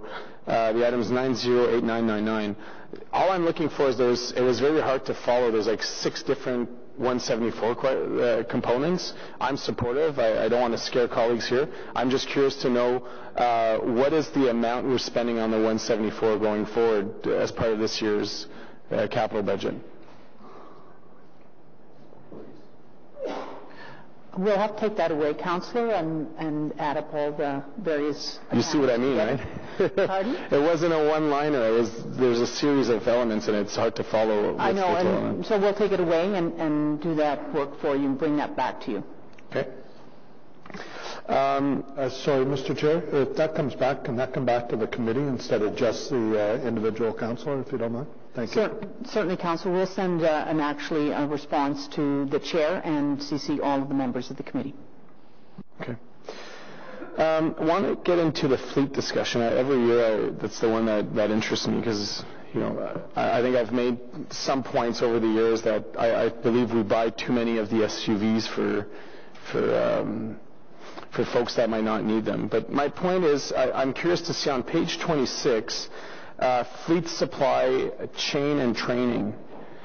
Can you just go into the specificities of what that account does? Page 26, fleet supply, chain, and training. So basically, out of that area, we do 3 types of services, and that's not capital, that's operating. So we provide all the training for the fleet across the city. Sorry. For all the drivers across the city, that's where the training comes from, internally in fleet. Supply chain is the stores part of our operation, so we not only do automotive stores, but we do general stores, so gloves, pipes, and traffic signals, and so on. And supply chain training, that's pretty much it. Okay. And the reason for the increase specifically is, are we not meeting... So new pressures? Strictly compensation increase, economic increase. Okay. I'll be back on. I know my time's up. Thank you, Councillor. Councillor Deans.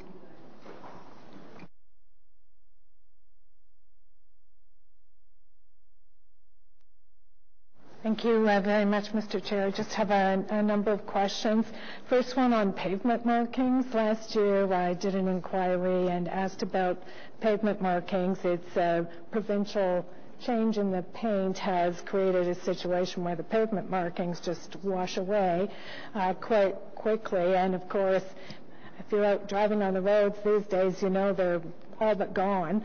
And last year there were a number of suggestions on how we might address that, but one of them was that we needed to purchase a second truck. So I'm just wondering if the money to purchase that second truck is in this budget, and regardless if it is or it isn't, what are we doing to address the quality of pavement markings across the city?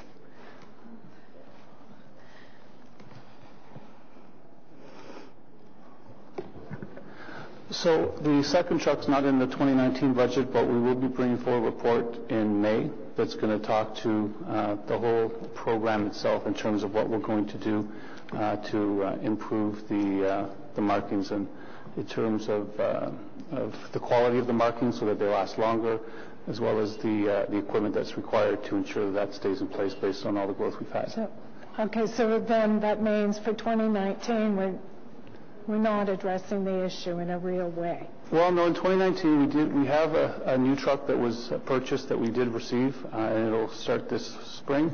We also have the truck that we had we've had for the last 13 years that's still in place. So the plan is to use both trucks this year to assist in maximizing the amount of paint we can apply on the road. And so the report that we bring forward in May will talk about how we move forward in terms of the type of paint that we're using, so that potentially using different type of paint so it lasts longer, as well as other equipments that are required that could help us improve the and when you bring that report forward in May, will it be implementable for this year? The plan would be to bring forward any budget requirements in terms of increased costs in the 2020 budget.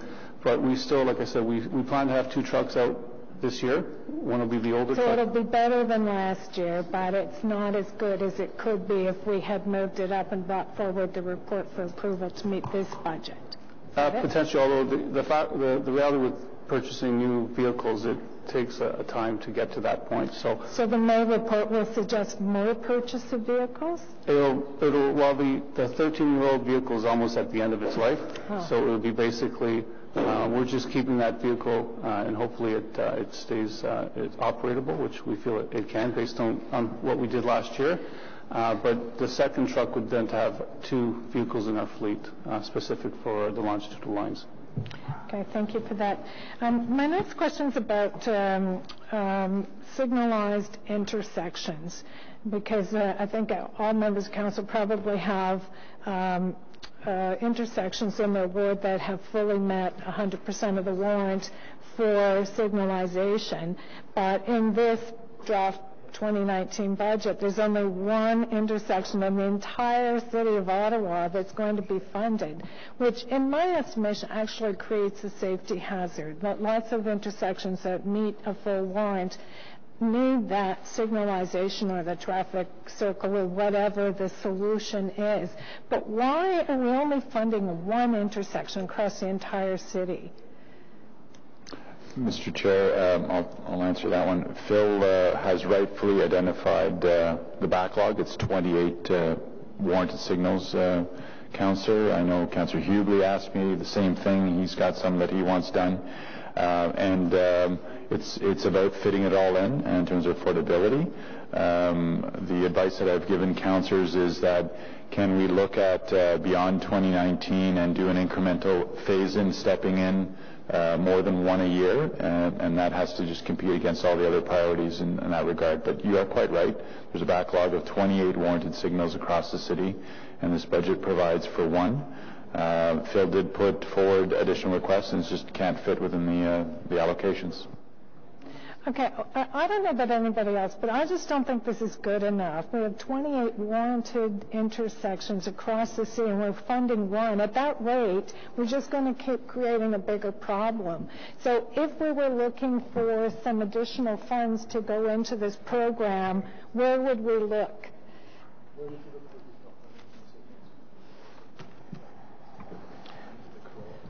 Traffic signals are a capital item. So if you're looking for additional funding, you'd look for the Citywide Capital Reserve. Okay. Ms. Simler, could I ask you between now and March 6th, Budget Day, if you could make some suggestions to members of council on where we might find additional funds for the intersection signalization program? Certainly, Councillor. Thank you. I just quickly wanted to ask about the $9 million that's identified for the twinning of the airport parkway in 2022. Is that design work? Chair, yes, it is. It's design, preliminary design, detailed design. Okay, thank you. And then it's intended to proceed in 2024 at this point. There will be forecast dollars, I believe, excuse me for a minute, some funding forecasted in 2023 and 2024 for construction, so yes. Okay. On the traffic calming program, the ward traffic calming program, that's bumped up a little bit in its spending to $50,000 per ward. have a bit of a problem with this program, and I know we're all getting more. Traffic calming is a big issue in every single ward across the city. But my problem is that I feel like we've reached the threshold in terms of the tools in that toolbox right now. I mean, my constituents are a little sick of flex stakes, and they're a little sick of those flashing boards that say how fast you're going. At first, they were great, but now they're everywhere, and they're just sort of becoming visual pollution, and I don't think they're having the same impact. So, I mean, we obviously need traffic calming. I think we need to find some new tools for that toolbox that are more effective than the ones we have currently, and maybe for the maybe we can take some of the rules away around those area traffic management studies that you need before you put in like real traffic calming measures like speed humps and things like that, because residents are frustrated. They're frustrated with speeding cars through their neighborhoods. They want real solutions, but we either have the very expensive Cadillac version of the area traffic management study, or we have this little word project, but not enough tools in that toolkit. I was wondering if we could have things like, at Lansdowne Park, they screw in those yellow and black striped little humps on the road. I think they can be removed in the winter. Could we have things like that added to the toolbox that would be, I think, more effective than anything we have right now?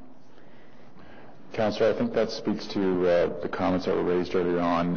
Phil and Vivi are doing exactly what you've just talked about. They're looking about what are the tools, what's the flexibility, and yes, Phil has some innovative solutions on temporary speed bumps, which in the past were, never, ever, anywhere, but I think he's got some ideas as to where those can apply, and it's not one size fits all.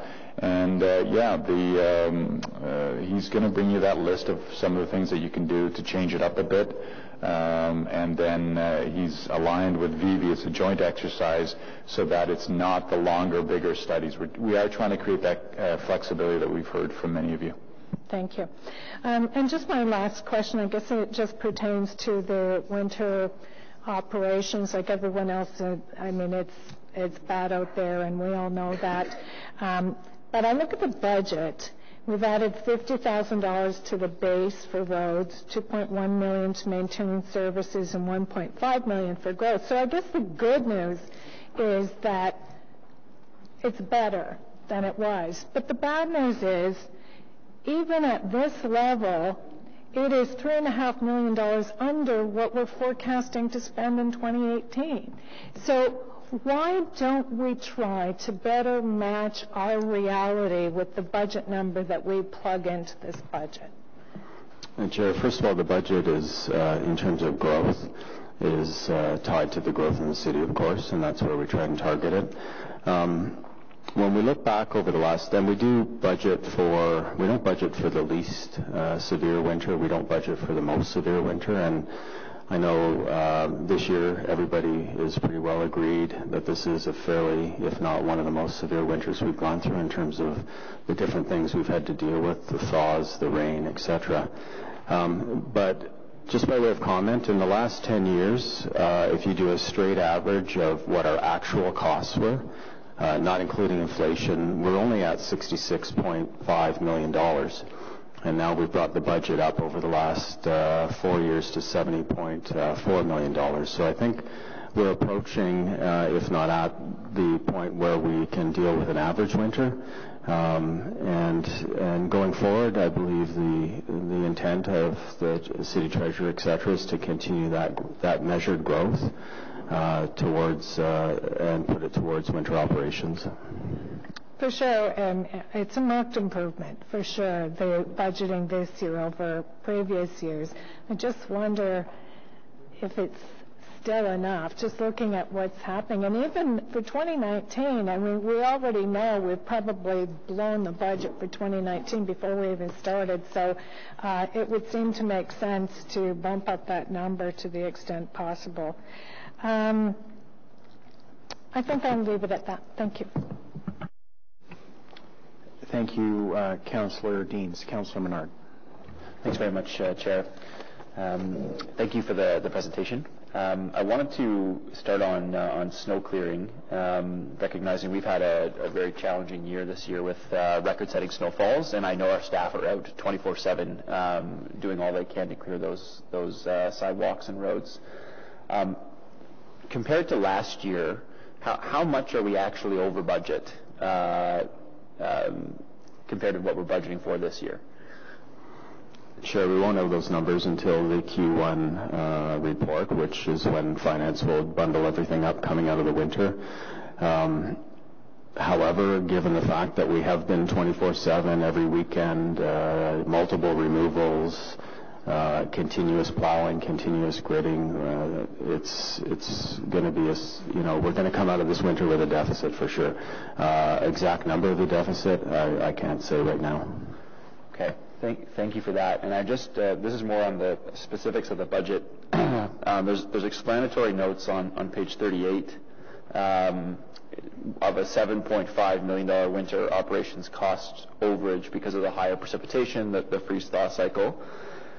And then on page 48, we have an explanatory note for increased expenditures on fleet costs by $8.5 million. So there's a couple other smaller ones too. Page 39, explanatory note for fleet costs of $370,000 for inflation and fuel, and then page 43, excuse me, I know I'm jumping all over, there's another $215,000 cost for fleet inflation and fuel overages. So I guess I'm trying to decipher, we've got the explanatory notes in there saying, with figures on our cost overages because of the higher precipitation and freeze thaws, but we don't have the total exact figure from 2018 yet. Is that what you're saying? Sorry, maybe it's for finance, I don't know. I'm sorry, Councillor, you're going to have to repeat that. That's okay. So, yeah, I'll start with it. My apologies, Ms. Similek. So, page 38, there's an explanatory note on the $7.5 million for winter operations cost overages. Yes. On the higher precipitation. And then I'll skip the other two, but the page 48, there's another one for $8.5 million for increased expenditures on fleet costs. So I just want to know, is $8.5 million the total? Are we adding those two to get to what our overage would potentially be? Just if you could explain more. Maybe I'll ask other questions while Okay, so the fleet costs, if you notice, they were over, but they are recovered. So they get allocated out to the departments that actually use fleet services. So winter operations is part of that, but also fire, paramedics, anybody who uses fleet in the city of Ottawa. So their over expenditure gets allocated out. So a portion of the over expenditure or the deficit in winter is a result of the extra maintenance that was required on the vehicles. So included in the deficit of 7.2 for winter operations would be the increased maintenance on the vehicles as a result of all of the work. Okay, so about $7.2 million in that. 7.2 represents what winter operations were over in 2018. Okay, thank you for that. And I was pleased to see that we are adding 7.2 FTEs, I think it is. And that's, can you just confirm, Mr. Wyatt, that's all for pedestrian clearance? Chair, we're actually adding 9 staff to roads operations. Now we are, again, as I said, targeting growth areas. So in the south, the east, and the west, where our main growth areas are, they will be getting road plowing equipment with bodies. In the core, we're adding a sidewalk machine with bodies to cover off day and night shift. And also in the core, we've decided to go out and purchase interlock repair truck that's fully equipped to repair interlock facilities, pedestrian facilities in the core, because we're getting more and more of those facilities becoming an issue. Okay, thank you for that. Prior to 2018, how often would we actually overspend the snow clearing budget? Would it be every year almost for 5 or 6 years, or how many years have we gone over?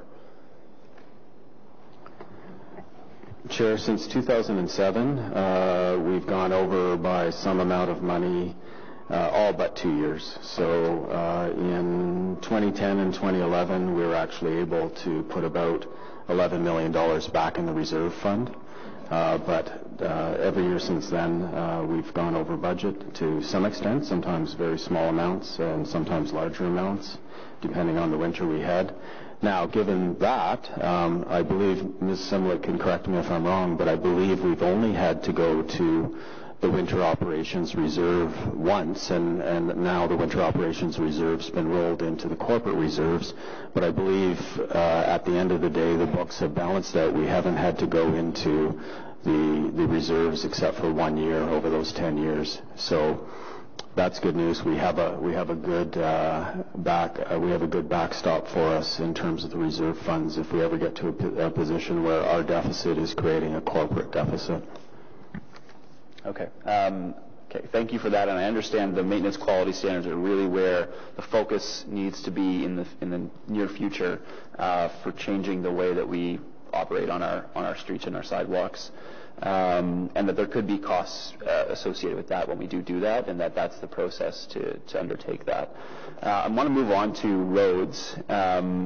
How much is being spent on new roads, widenings, or extensions of roads in this budget? So not already existing. Is it just the Strandherd widening that's going on in terms of capital spend, or are there other ones in there that we should know about?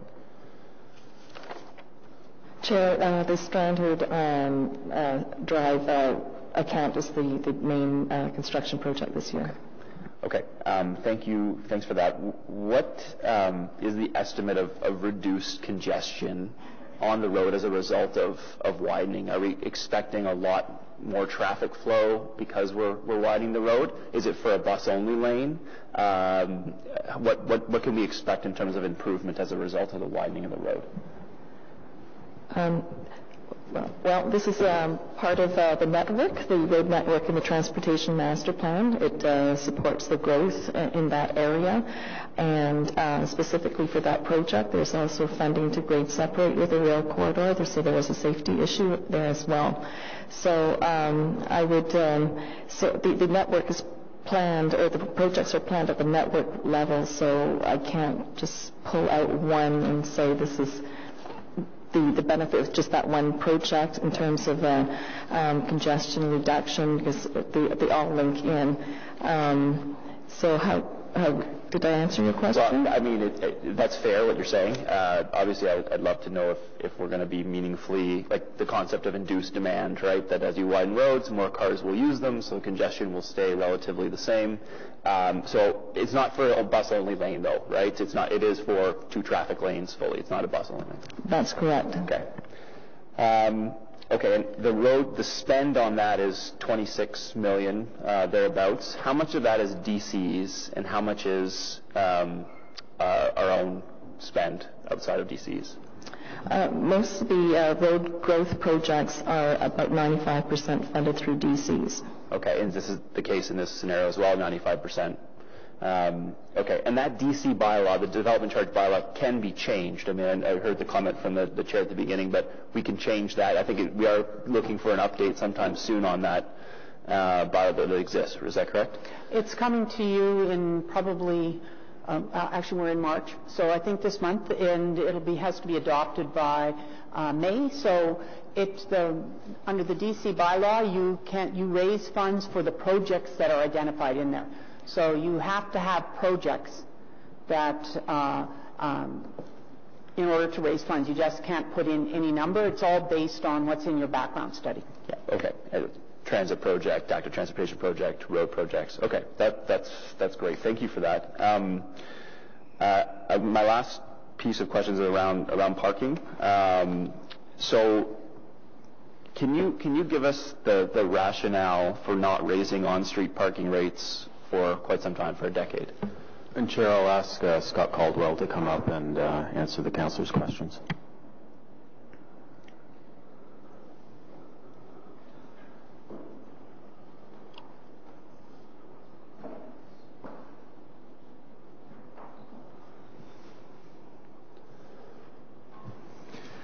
Chair, to Ms. Simlick's point earlier, we work with a policy framework that was approved back in 2009. our municipal parking management strategy, which dictates, which has a number of components, including our rate-setting guidelines. And within those rate-setting guidelines, specifically for on-street rates, there are certain restrictions in place, and we will adjust on-street rates, implement them, or adjust them, provided we have concurrence, provided it's supported by the data, and provided we have concurrence from the Councillor, the BIA, and the Community Association. Moreover, part of the municipal park management strategy is that we have local area parking studies which we conduct, and that's been our primary mechanism to adjust rates, and it has left us in a position where it is difficult to apply rates across the entire city without receiving concurrence from absolutely everybody almost. So we are undertaking a refresh of the municipal park management strategy right now, and one of the key focuses of that is rate setting guidelines to incorporate a little more flexibility potentially and some clearer processes which will allow us to be a little more responsive. Okay, that's very, very helpful and good information for everyone to have. You mentioned the concept of sort of fixed rates across the city and the difficulty with that in different areas based on approvals.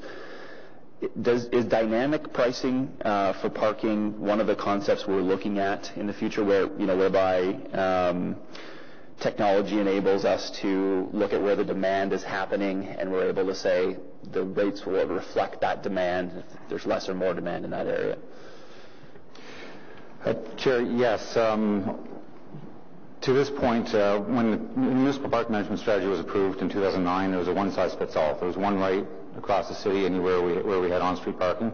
We've taken a step towards rectifying that, and we do have various rates or different rate points across the city where the demand supports a lower rate. And we do want to take that another step, though, with the rate-setting guidelines, and dynamic pricing is certainly something we are looking at. And we're still in the midst of the process, so we'll be back at committee in June with the results there. That's fantastic, and with your indulgence, Mr. Chair, I'm hoping that can be direction that we do get more information back to us on dynamic pricing and what is possible in the city.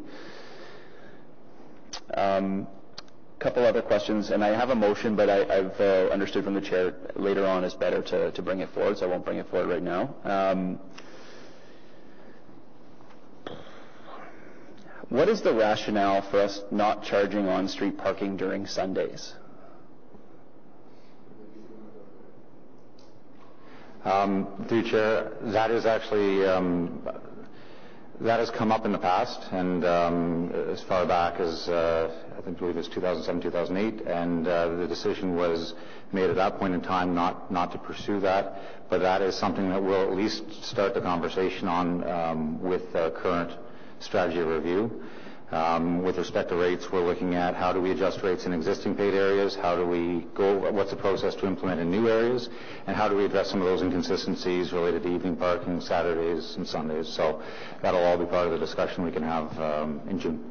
Okay, and just off the top of your head, you probably don't have this, but how much would it bring in if we charge the rates we charge now on a Sunday? I guess you could compare to what it brings in on a Saturday. It'll be a bit different, obviously, but... Unfortunately, I wouldn't want to hazard that. I'm sorry to put you on the spot like that. That's not something I expect you to have. So I'll talk to you offline, and I'll bring the motion later. That's it for me for now, Mr. Chair. Thank you, Councillor. Councillor Humbly. Thank you, Mr. Chair.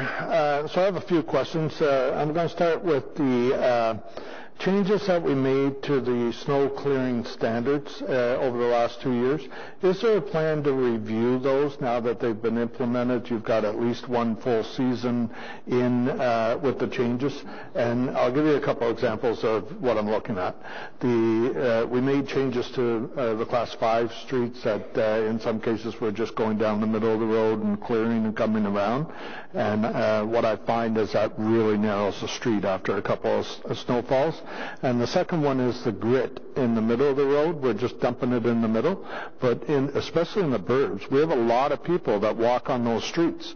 And before, when we would grit across the road, it was safer for them to walk along the road. This year, because of the extraordinary ice conditions, we're having a lot of issues with that because the grit's all piled up in the middle of the road.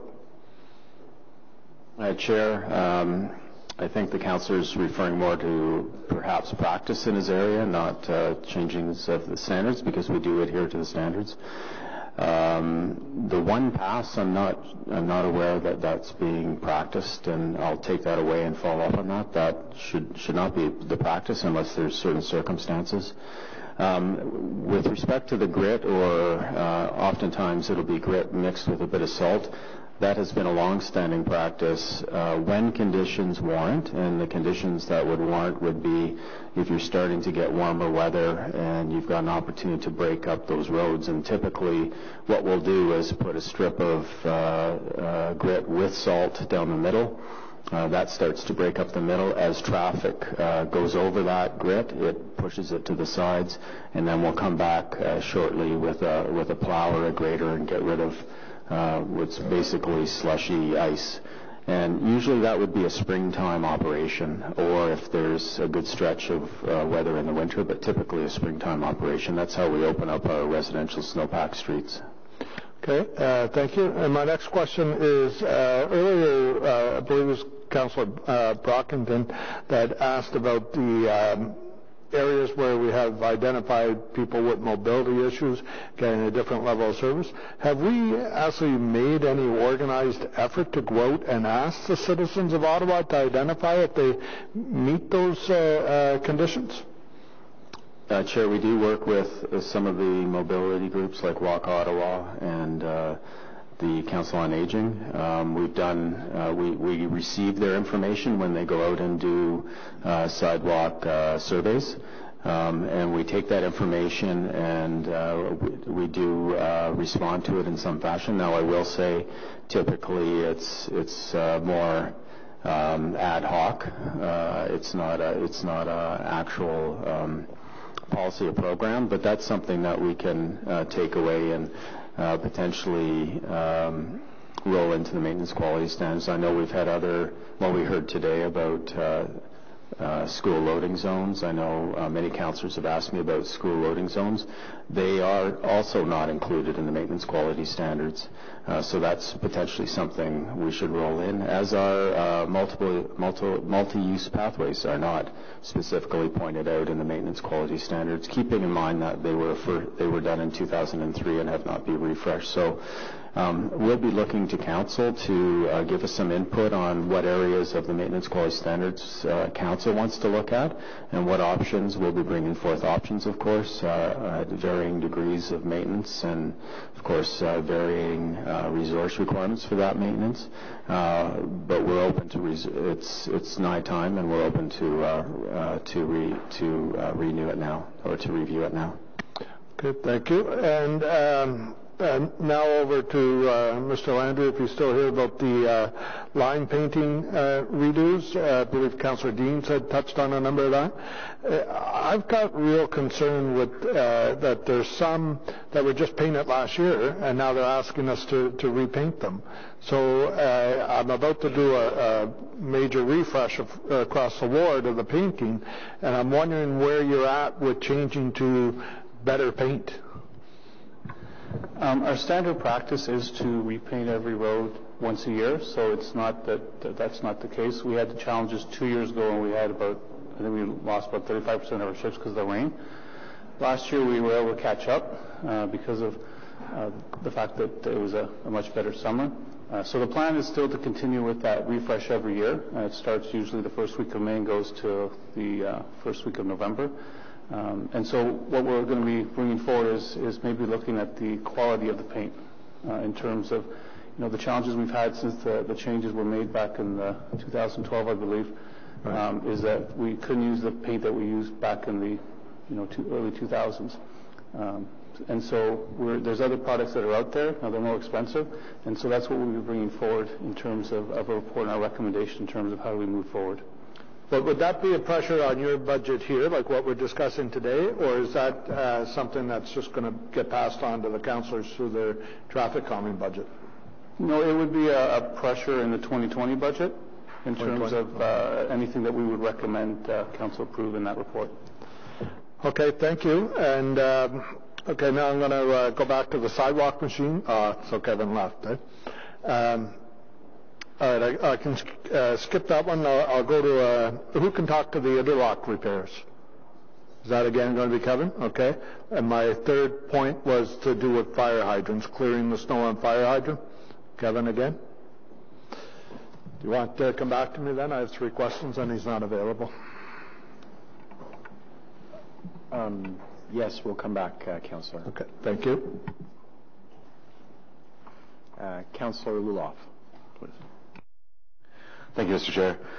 First, I want to publicly thank all of our snowplow operators and snow clearing crews. This has been a brutal and unpredictable winter, and we're very thankful for their hard work, so please pass on their thanks from the committee. I only have one question. I've heard concerns in my community about the quality of asphalt being laid during resurfacing. We've got a major project happening in Orleans this year on St. Joseph. It's completely riddled with potholes, and we're so pleased that it's being resurfaced. I'm just wondering if there's money in this budget to ensure quality standards are being met, and what resources the city has at its disposal if work is found to be unsatisfactory. So, Chair, yes, St. Joseph Boulevard is being done. We have 2 large stretches. Quality is of utmost importance. We have a pretty rigorous program that's in place in terms of inspections, in terms of testing. On asphalt alone this year, we'll probably spend close to $500,000 just in terms of quality testing on our asphalt. We also have requirements that if the requirements are not being met, that there's either penalties or a requirement to redo the work. So certainly a very close oversight in terms of those works. Merci beaucoup. Thanks, Councillor, and Councillor Humbly, we'll give you your last couple of minutes back. Thank you.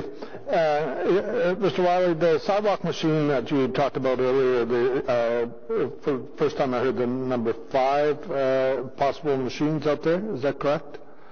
Or your understanding, I guess, we'll put it that way?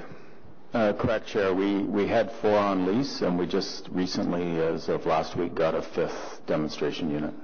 And where are they deployed? Councillor, our Chair, we've had them, they're actually in the East End by virtue of the fact that that's where the sidewalk machines that they were replaced were resided. But we've been using them through all districts in all areas of the city to get crews familiar with it, to showcase it to crews, to get crews to appreciate what the machine can do, and to get their input. As I said, it's a pilot. We're not at the point now where we're ready to adopt it as a permanent solution, but certainly the distribution would be citywide once we get to that point, and I anticipate regardless, we have 5 units now, and they'll be deployed across the city on an ongoing basis. So could I ask then that you notify me when you're deploying one in the West End so I can go see what it's doing? Sure, of course we can do that, and I'm open to any councillors coming out and to see what these machines can do and what they're all about. Okay, thank you. Now, another question I had earlier mentioned about an increase in the budget for interlock repairs on the sidewalks. Well, we ended up doing that in my ward because I understand these interlock cause all kinds of problems. It's like every spring they heave and they cause issues with the plowing and so on. Why are we repairing those? Like what we did in my area after 3 winters of repairing them, we yanked them all up and just put in asphalt. Chair, when that's feasible, and typically a smaller area of interlock, we can do that. We would certainly prefer to do that if the ward councillor is in agreement, etc. Where we're deploying this piece of equipment is in the downtown core primarily. It's available for use outside the core. But in some of the areas in the core, for instance, along Wellington Street, we've got blocks upon blocks of interlock. And they're not at the point where we need to replace the whole section yet. They just seem to be failing here and there in specific spots. So I'm talking about a truck that has a saw, like a special, it has a water saw to cut the bricks. They're fitting bricks in on a one-by-one basis just to make sure that there are no trip hazards along those pedestrian right-of-ways. Okay, thank you. And my final question is to do with fire hydrants. I'm getting a lot of calls this year, and I'm seeing around, as I'm sure other councillors are, the fire hydrants buried. All you see is the top of the stick. Now, on the city's website, and past practice has been that we always ask residents to try to clear it themselves. I've got some pictures that I'm more than happy to share where, they try to clear a snowbank, and this year there is layers of thick ice in between that snow. Now, I understand in my area anyway, I can vouch for it, that firefighters are, when they get the opportunity as part of their routine tour around or whatever, I guess the firefighters are helping to clear out some of those fire hydrants. I'm just wondering if instead of making this a budget pressure, if staff would undertake to take a look at a more consistent approach to making sure the fire hydrants get cleared. And something I'm thinking of is, we do a Cleaning the Capital program that's very successful. We have emergency preparedness activities. Can we not make a plan that in the winters where the fire hydrants are getting buried, maybe on a nice mild weekend, we ask the community to get out and clear a couple of fire hydrants in their area. Maybe the fire department would want to help do that as a community building exercise if they're available, of course. And I'm thinking you could probably even reach out to home insurance companies to help sponsor something like that, similar to what we do with Cleaning the Capital. Would that be an acceptable direction? Chair, I think the councillor has an excellent idea, and we'll certainly take it away. I will say, though, that there's 22,000 hydrants across the city. Yeah. We do proactive clearing. We have hydrant beats that actually our water services division does it. It takes about 3 to 4 weeks to get through the whole city in these conditions. But on top of that, as the councillor pointed out, I have to thank the residents of Ottawa for doing their part, because we've seen some wonderful examples of individual residents and, of course, our hydrant heroes coming out and clearing hydrants, and I think that's commendable, and certainly want to encourage that. And the councillor's idea would kick that up a notch, so great idea. Thank you. And finally, I too want to add my thanks to your crews, because I'm seeing it in my area. I've seen them out every weekend as extra duty trying to grate through that ice, and so I appreciate their efforts and understand that it's over and above, so thank you. Thank you, Councillor Humbly. Councillor Dudas, please. Thank you, Mr. Chair. We've heard a lot about maintenance quality standards in respect to snow clearing operations. I know, and I want to thank the operators very much so. They've been working tirelessly to keep our roads clear as best as they can under the current conditions. We've spoken about, I've heard that, sidewalks are going to be looked at, MUPs will be looked at, other aspects will be looked at. I know that there's a lot of communities within my ward and in other wards across the city that have no sidewalks, that rely on the roads as the main form of access to everything else. So not just motorists, but literally people who are walking through their communities. And I'm actually wondering, knowing that the maintenance quality standards were set in 2003 and that there's probably been amendments since then, would it be beneficial to review the entire standards, roads and site, like all of the aspects of it, potentially as part of the TMP coming up, so that we can have a fulsome understanding and maybe set a very realistic expectation and potentially budget for what we're looking forward for future? Chair, I would certainly be happy to take direction from committee or council to open up the MQS to look at all aspects of the MQS. We're happy to do that. It would be a larger undertaking and probably a more costly undertaking, but that's fine. We're willing to do that.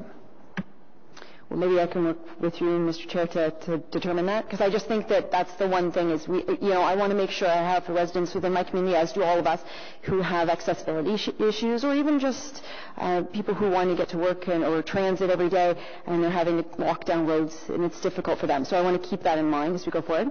I also wanted to double check in terms of ATM studies. I just wanted to determine if there is a budget increase for that. I know that there has been a bit of a backlog in respect to that, and I wanted to know if that is being addressed. Chair, yes, for 2019 it has been increased from previous year, and it has been increasing each year. In terms of the backlog, we had a backlog of approved measures. They all have been dealt with, so that's done. So now we're just working on the study requests and then implementing the measures that come out of those studies. So just for me to understand, with the increase that is coming through the 2019 budget, that would mean that we'll be able to keep up the steady flow? Because I'm assuming as every time we're dealing with an ATM and staff are working on it, there's probably more that are coming. Definitely there are more requests that come through, and in next month we're bringing forward the new ATM process, which should address some of the smaller projects that didn't rise to the top for prioritization, so they would sit there and they would be added to the backlog of studies or work. But this new process should speed that up. And so the new process, if Council approves it, will benefit the community much more. And one final question. I was very excited to see the TMP budget line item in here, the Transportation Master Plan. I have very high expectations for that entire process, and I know that's going to take a lot of work on all of our parts and staff's part. I just want to understand as well, too, that is your expectation that as we review the entire city's transportation network, both current and future, and really plan for the future, do you anticipate that we can start planning, have a smarter approach to our transportation, our traffic flows, how we move throughout our city, so that we may over time start to decrease our reliance on temporary measures such as in the TTCs? Chair, the TMP update will be a very comprehensive review, and everything you've stated right there, we expect to look into those matters. Yes. Okay. And I say that because, I'm very appreciative of the fact that we're looking at increasing that budget item and that we're looking at temporary traffic calming measures, but I like to emphasize that they are temporary. And, we are growing as a city in terms of building more homes and developing and changing, and I'm really pleased to know that we are starting to look to the future and how we're going to manage all modes of transportation and really start playing with that. And I'm emphasizing the fact that, I'm happy that we have temporary traffic calming measures. We need permanent solutions, and my community is very happy about that. So thank you very much. Thank you, Councillor Dudas. Councillor McKinney. Thank you, Chair.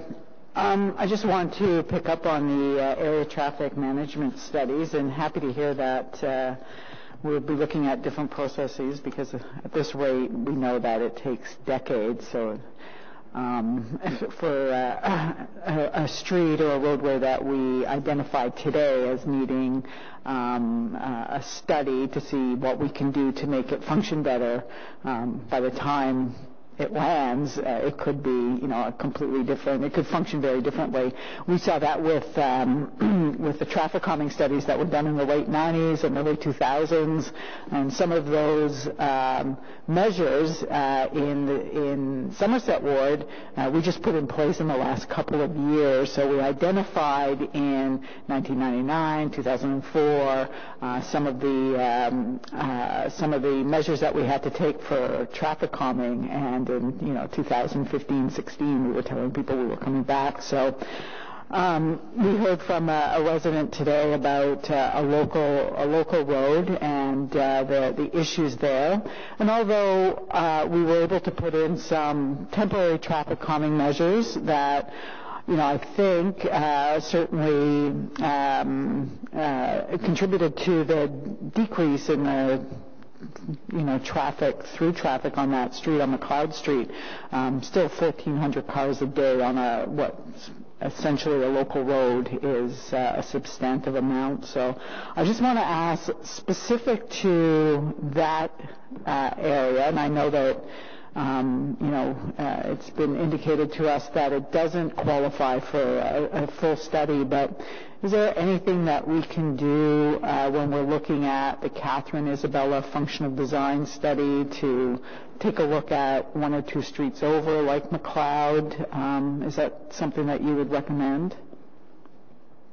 Chair, Councillor, I think it would be out of scope for the Catherine Street renewal work that's being reviewed right now, or being planned right now. But we could take this offline, and staff can meet with Mr. Fougere and look at what can be done and what the issues are on McLeod. Okay, well, I certainly will take you up on a meeting with the residents of that street. I think that when we're looking also at the temporary traffic calming measures, they are successful. We have seen reductions in speeds on many of our roadways, but what I would like to see is us able to use that investment in something more permanent. So, for example, speed humps. I'm not sure when I'll ever see another speed hump in the downtown unless, because we're not doing the traffic calming studies now, but we know when we put in temporary traffic calming measures and they slow down traffic, we know where more permanent measures would contribute to safer streets. So is that something that we'll see in the review? Is that something that would be contemplated? Yeah, that's something that we're considering and will be brought forward when we bring our report to committee. Okay. So I do look forward to that because, like I say, residents pretty well know what's happening on their roadway. A long drawn-out study isn't always necessary, and I can tell you from experience, I rarely get phone calls from residents who live on streets with permanent traffic calming. I can go through the list of emails or phone calls that I get for people calling for some sort of traffic calming, and they always are from streets without permanent traffic calming. So thank you for that. Bike corrals, I don't see, is that program going to be continued and expanded? Chair, the refresh of the parking strategy had originally included a bike parking strategy, which the intention of the bike parking strategy was to harmonize the various bike parking facilities that we have in the city. Unfortunately, we were given direction to accelerate the parking refresh, so we won't be able to deliver on that in the short term. I think the intention of Mr. Caldwell and his team is to deliver on that in the long term. But overall, aside from all that, the intention would be to put out the bike corrals the same as we've done in the previous years. So can you give me an idea of what long term is? Again, it's one of those, I could tell you exactly where we absolutely need bike corrals and an extensive expansion of bike parking. There's nothing more frustrating than cycling somewhere, getting off your bike, and not being able to park it, not being able to lock it up somewhere. So I just wonder what that time frame is, and I think that we have a pilot. It works. If there were more money, we could just put in more bike corrals. So it would be something I'd be looking for. Chair, on the timing, I think I'll have to ask Mr. Caldwell to come up and answer that. But the intention of the bike parking strategy, as I said, we've got 4 or 5 types of facilities: ring and post, corrals. We've got the advertising facilities. So it was to harmonize all that, and then, as the councillor points out, to come up with a robust system to ensure that we are putting parking where it is needed and not putting parking where it is not needed. Chair, the intention is that obviously the municipal parking management strategy refresh will be concluded and presented in June. And we intend then to follow along with that and start the bike parking strategy component at that point in time. So we don't have a firm time frame in mind, but we're not going to waste a lot of time to get after that piece. We are looking at, when we're looking at the funding model as part of the current strategy refresh, we are looking at opportunities to potentially expand. So, but to Mr. Wiley's point, we want to make sure we have something that's cohesive going forward. Do you have an idea of what one bike corral costs in terms of capital costs and then operating? That wasn't one of my two. Chair, the cost to purchase is roughly $5,000. Roughly $5,000 cost to purchase, and I couldn't comment on operating costs at this point. Okay, thank you. On winter maintenance, it's something obviously that the whole city is talking about, especially this winter. It's been an extremely difficult winter, and I believe we have a motion that will ensure that we're looking at our maintenance quality standards, putting money in the budget for 2020. So it is something that will provide residents with at least an assurance that we're looking at doing things differently. It is often about the budget and the money, but it's also about finding new ways of doing things. And I think the Icebreaker technology and the new cutting-edge technology for our snow blades are a positive step forward. But also, uncoupling our priority sidewalks and roads is very important. And I think it's evident whenever you hear, depending on which area of the city you're representing, what people are, what councillors are focusing on. And certainly for myself, just because a roadway is not a priority, I'll use Lisgar as an example, or Nepean. Those roadways are not high priority. They shouldn't be. I often joke that, I don't really care how often you go out and plow them, but the sidewalks are always a priority.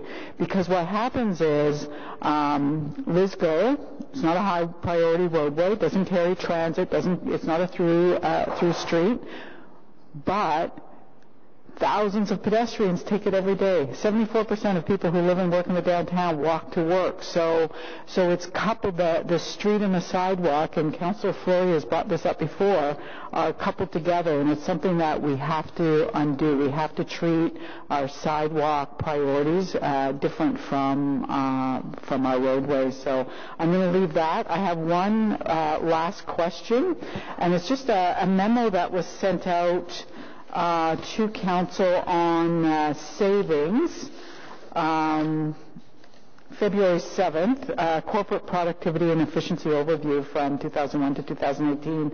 And I just noted in it that one of the service reviews that were identified and came up with an annual saving for the period 2015 to 2018 was the review of winter operations with a $2.7 million in savings.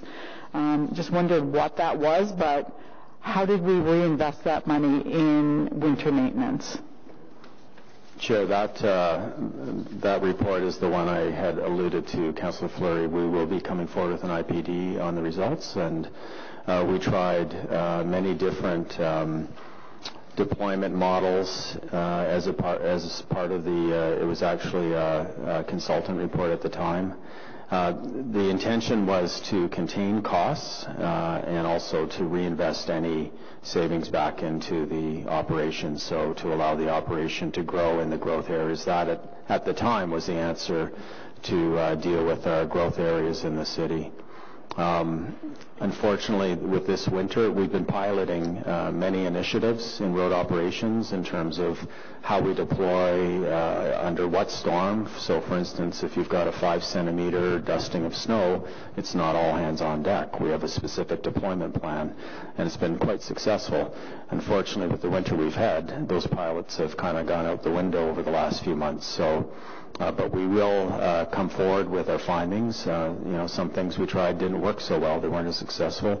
Other things we tried, we've now kind of rolled into our daily practice. So that should be coming in the spring or early summer.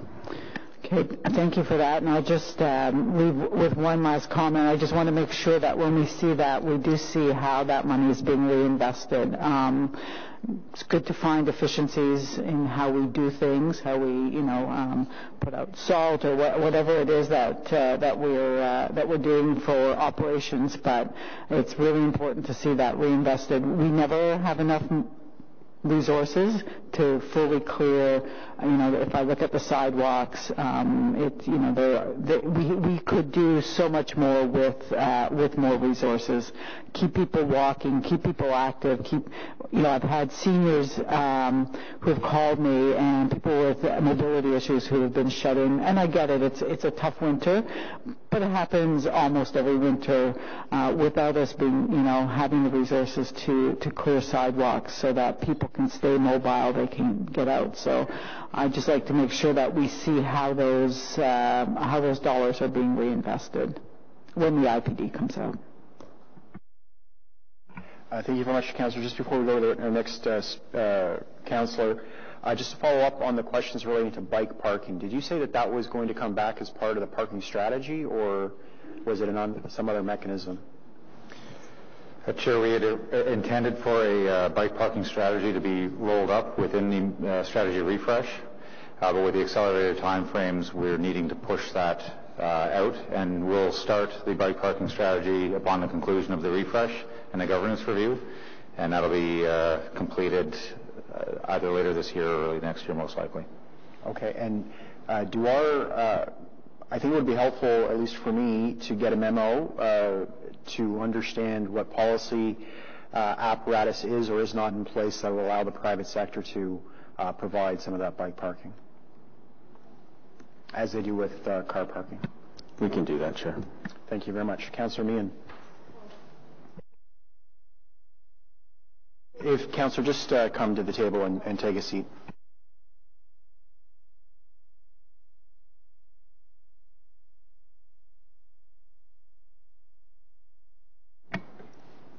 Thank you.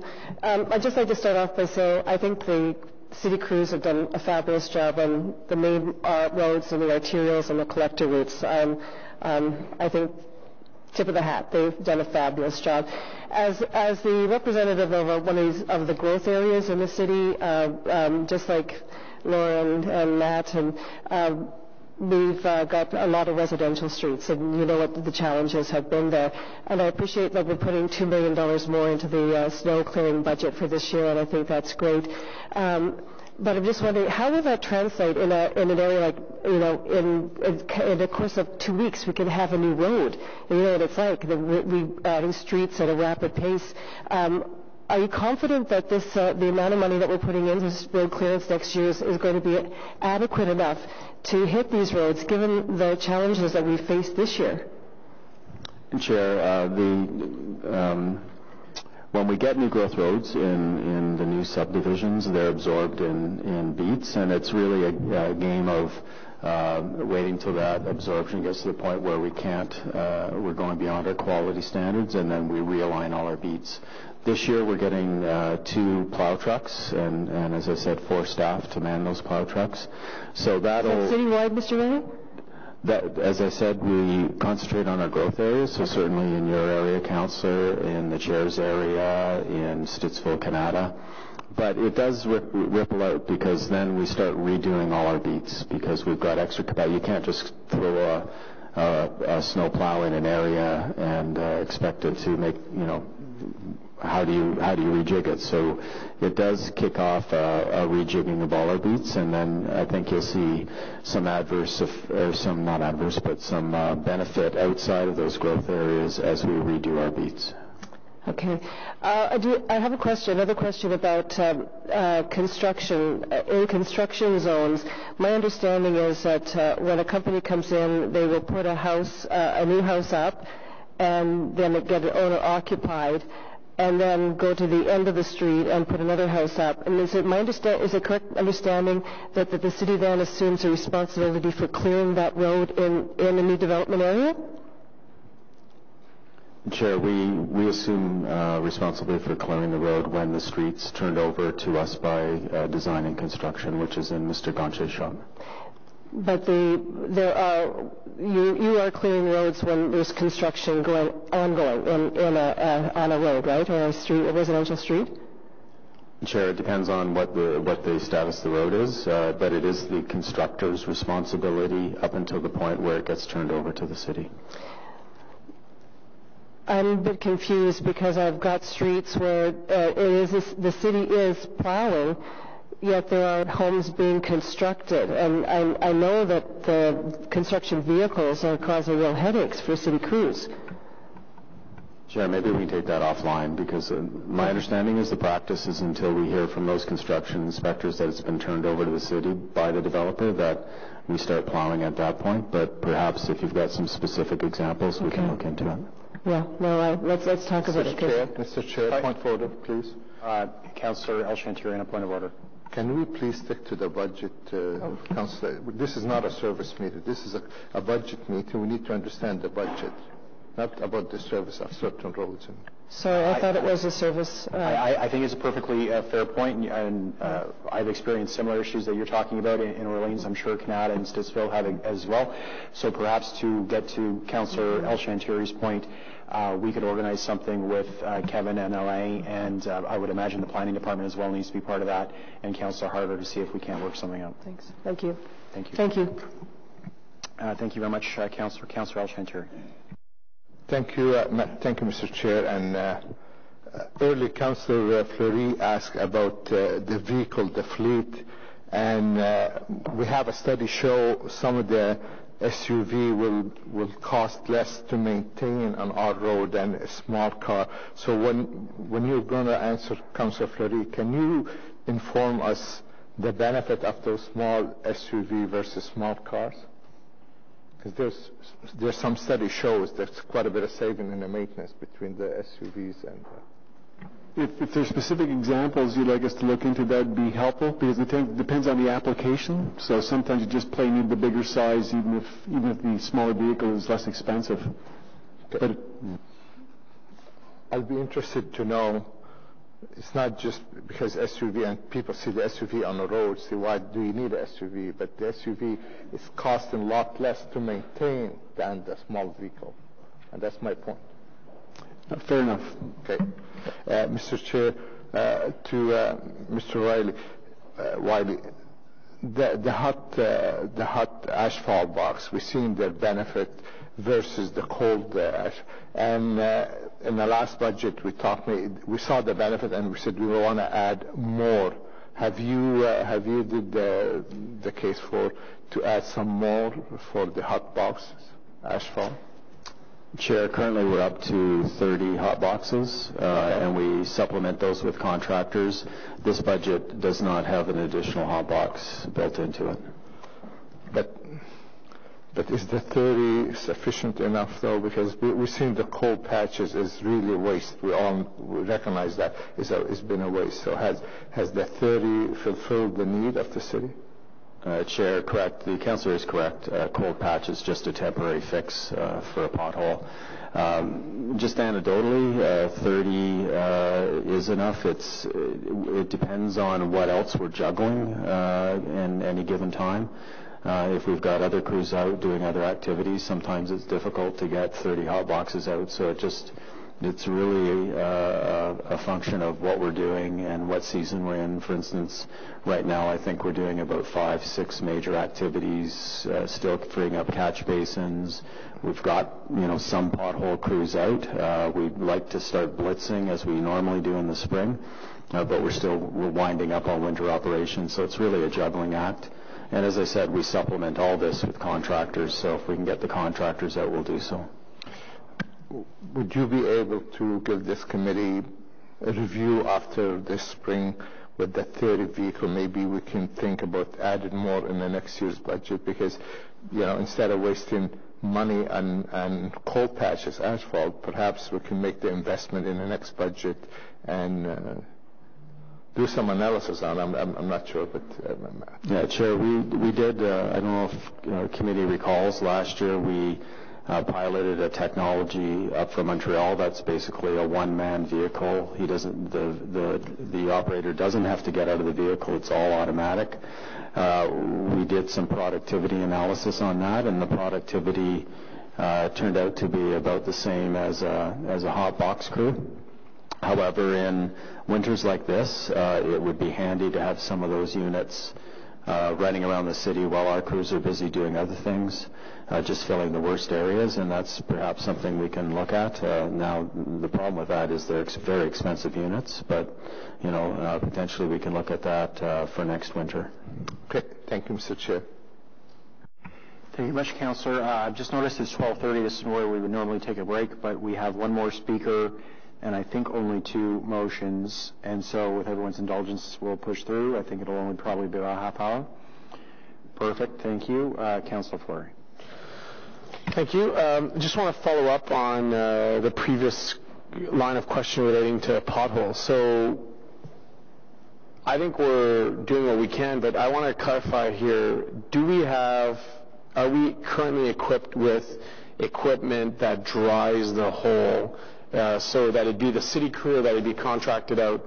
Is there a requirement, or do we have the equipment relating to, as the crews go out, cut the hole, dry the hole before you put in the cold patch, as the previous colleague was referring to? Chair, we have, the crews do have some implements such as, leaf blowers we've tried in the past. We use brooms to get the bulk of the water out. But the reality is, if you're in winter or spring conditions, getting the water out of the hole or the ice out of the hole is certainly helpful. But the surrounding asphalt has also absorbed that moisture. So regardless if you get all the water out of the hole or not, you've still got moisture in that asphalt that then will freeze and then pop out the pothole, just like if it had water in the hole. So we haven't found a technology that can successfly do that, and we've tried blow torches as well, heating them up. It's a slow process, and again, you still have moisture in the surrounding asphalt that causes problems.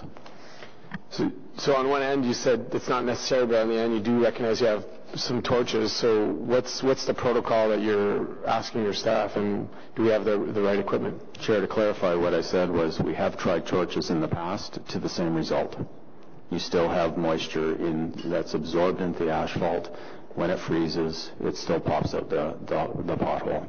The best solution is our summer program, where we cut out asphalt. We put in a proper thickness of asphalt. We use colas, which is liquid asphalt, to help the adherence, and then we roll it with a proper roller, and that's the real permanent solution. Everything we've tried in the winter has really been a temporary solution.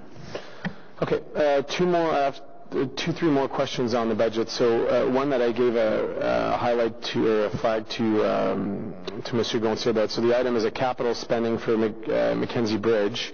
The item is 908597. So I know that staff are proposing to correct only a section of the bridge, and that's to the cost of around $1.6 million. But have we done the analysis of the full replacement cost for that deck? Sorry, Chair, can you repeat the account that you're... Yeah, 908597, Mackenzie Bridge, $1.6 million, I believe. Page 88, am I?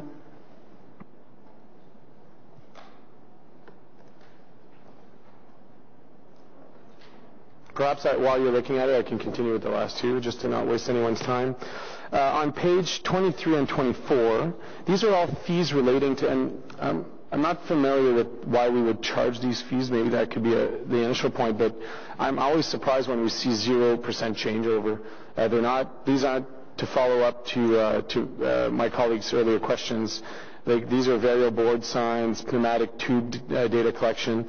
So I imagine everything goes up a bit every year. So why aren't we requiring it?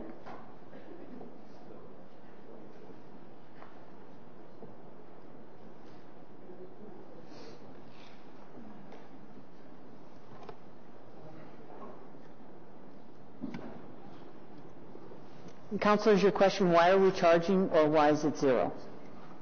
Yeah, why isn't it covering the cost of living increase, right? Like there's some additional costs for us that we take on to even just have the staff to oversee this program. So I understand why we're not transferring these some of the cost of living increase or inflation costs onto the program.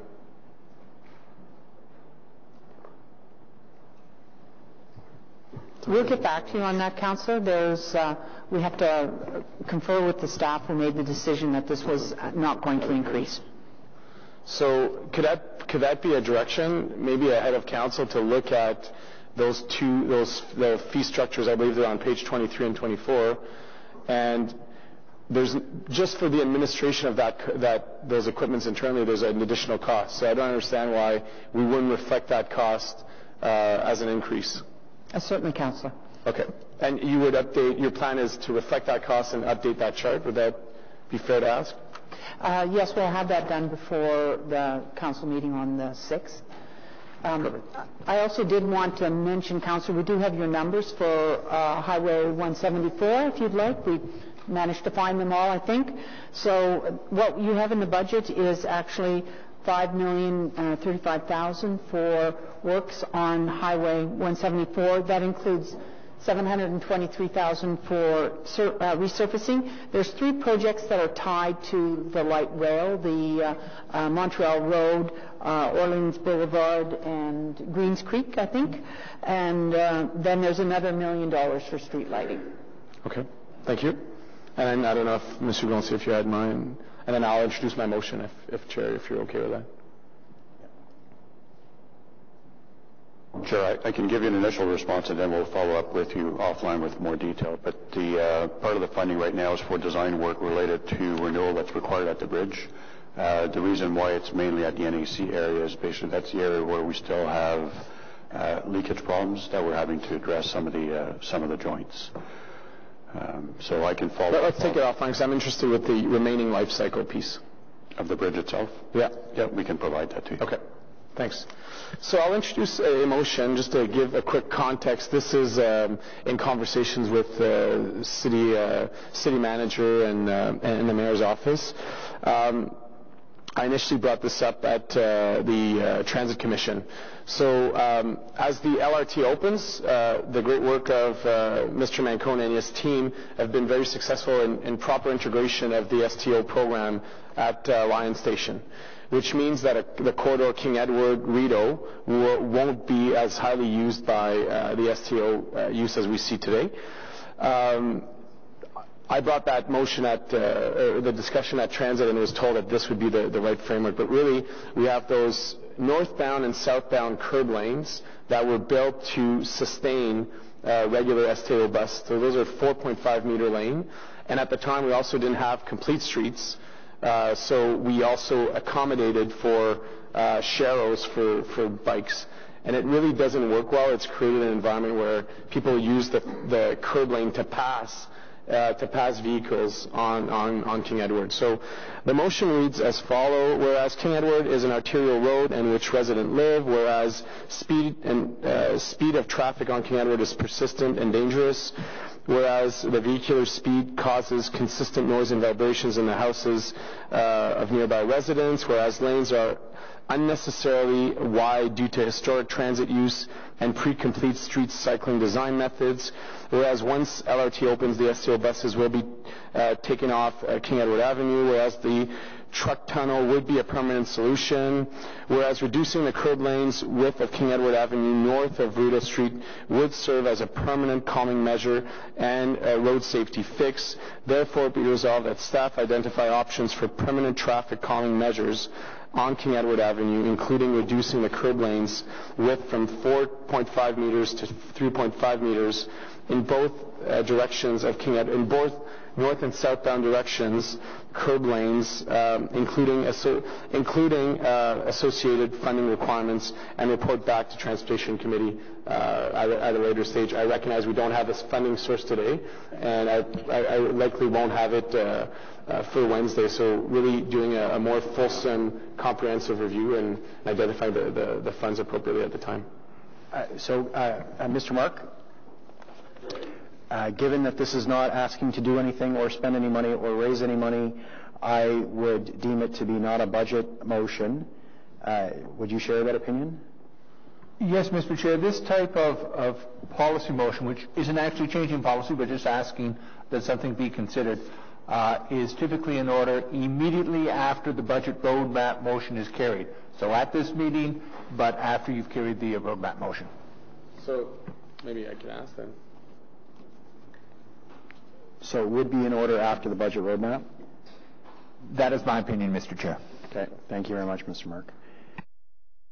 Councillor Humbly, Do you want me to reintroduce after the roadmap? No, we'll just come back to it. Okay, That's fine. thank you. Councillor Menard, I think you have a motion. Yes, I do, Mr. Chair. Thanks very much. So this motion is related to parking and the questions that were asked earlier. So the motion is, whereas the regular rate for on-street parking has not increased in 10 years, and whereas the City of Ottawa is trying to encourage better modal share, whereas parking rates are a consideration for residents in their form of transportation, be it resolved that Transportation Committee recommend that the 2019 maximum on-street rate per increment be increased by 5 cents to 30 cents from 25, and that the maximum on-street rate per hour be increased by 60 cents to $3.60. Thank you very much. Mr. Mark, my view is that this is out of order. What's your opinion?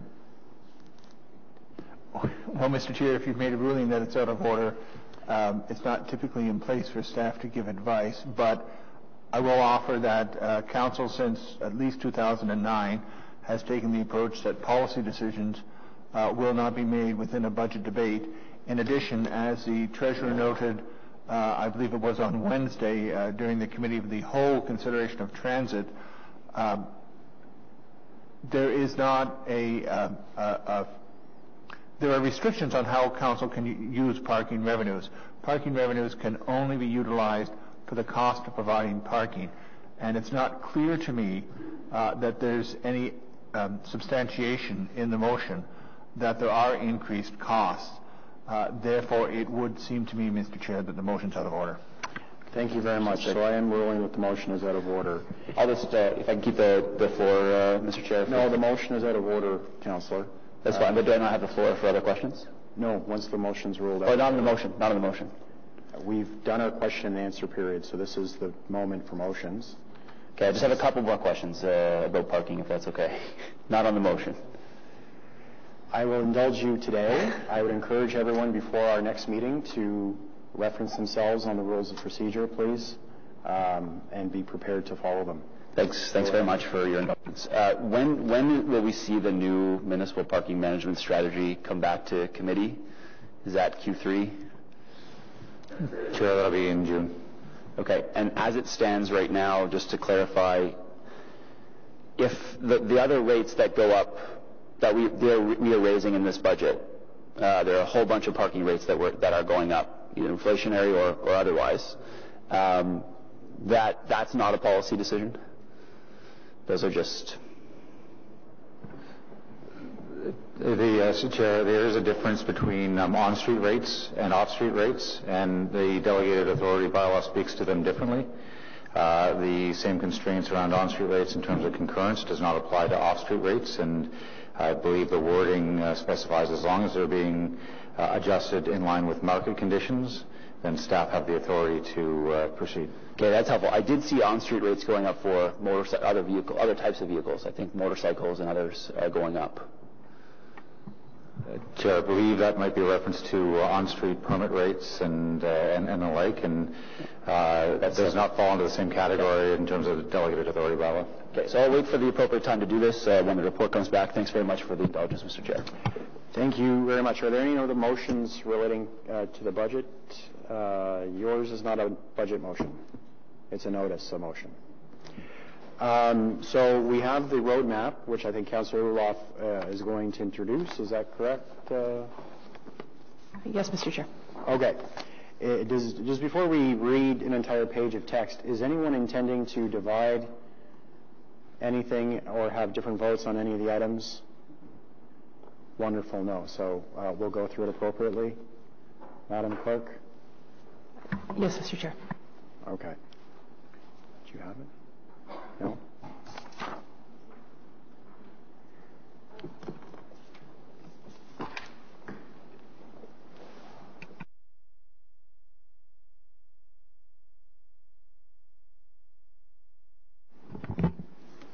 So we'll just do the numbered statements, Councillor, not the letters. Understood, Mr. Chair. That the Transportation Committee recommend that Council, sitting as a Committee of the Whole, approve the Transportation Committee 2019 draft operating budget, operating and capital budget as follows. 1, the Public Works and Environmental Services PWS budget as follows. The Transportation Services budget, the Transportation Committee capital budget, pages 28 to 31. And individual projects as listed on pages 51 to 142. Thank you very much. Yeas and nays? Carried? I'll dissent. And dissent from Councillor Menard. Thank you very much.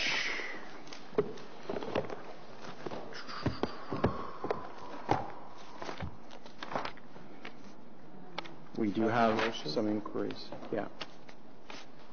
I thought we wanted to discuss some communications as well. Did we not? Yeah, there's inquiries, and then there's my motion here on the excuse me. King Edward Avenue traffic calming measures. So we do have Councillor Fleury's motion, which he has already introduced. Did you want to do the therefore be it resolved just again? Yeah, the therefore be it resolved reads as follows, that staff identify options for permanent traffic calming measures on King Edward Avenue, including reducing the curb lanes width from 4.5 to 3.5 meters in both directions of King Edward Avenue north of Rideau Street, including associated funding requirements, and report back to Transportation Committee.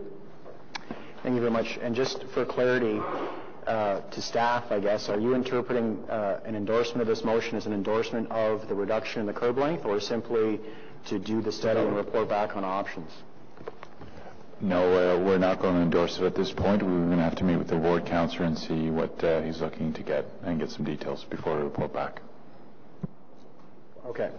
Councillor Elshintry. My question to staff is, with this taking on this project, does that mean with jump queue other jobs going to be left behind? Because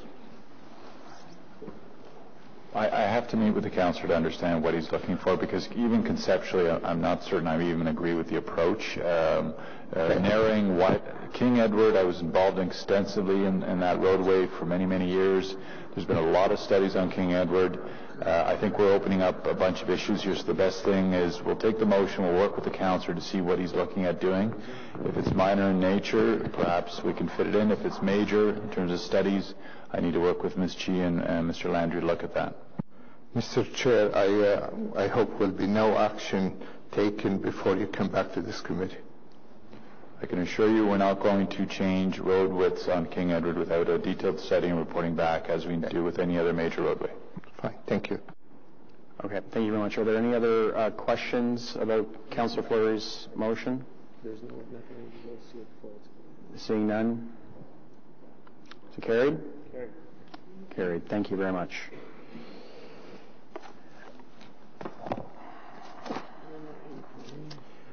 So we are going to the response on the inquiries.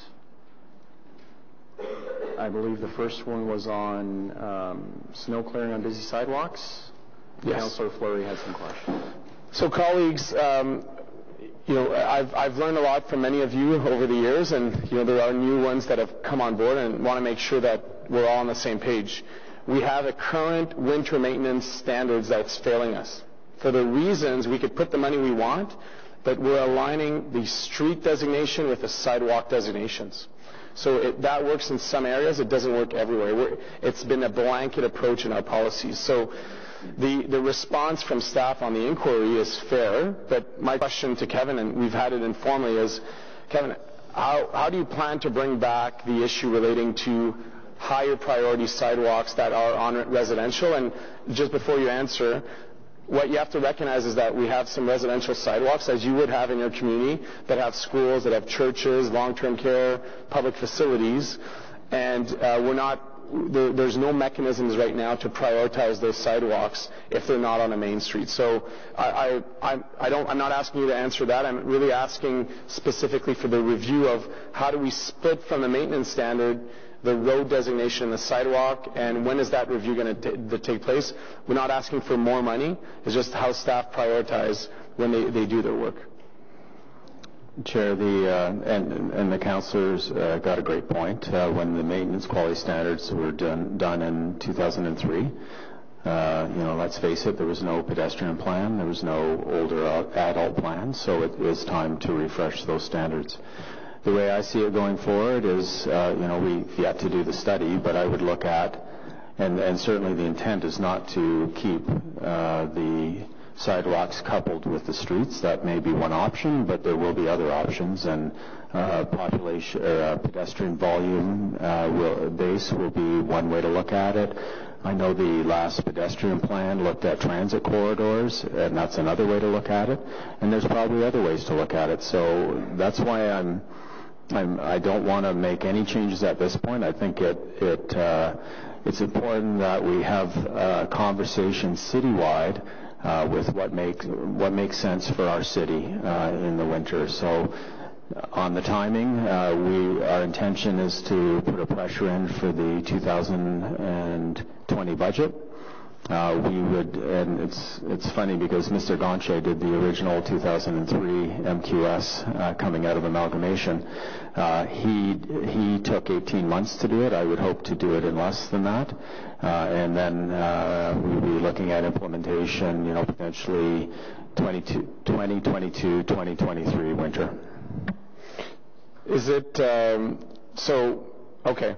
Is it possible to begin the working group? I think there could be some improvements as early as 2019, if possible. I mean, I'm using 2019 because we are going to have a December 2019 period. So I recognize you're doing a fulsome plan, and great. Thank you for being on board with that. Are there a sequence of approach that could get us some changes? Like, is there a councillors working group that we could establish that could begin those conversations with you and see if there's improvements that could take place earlier?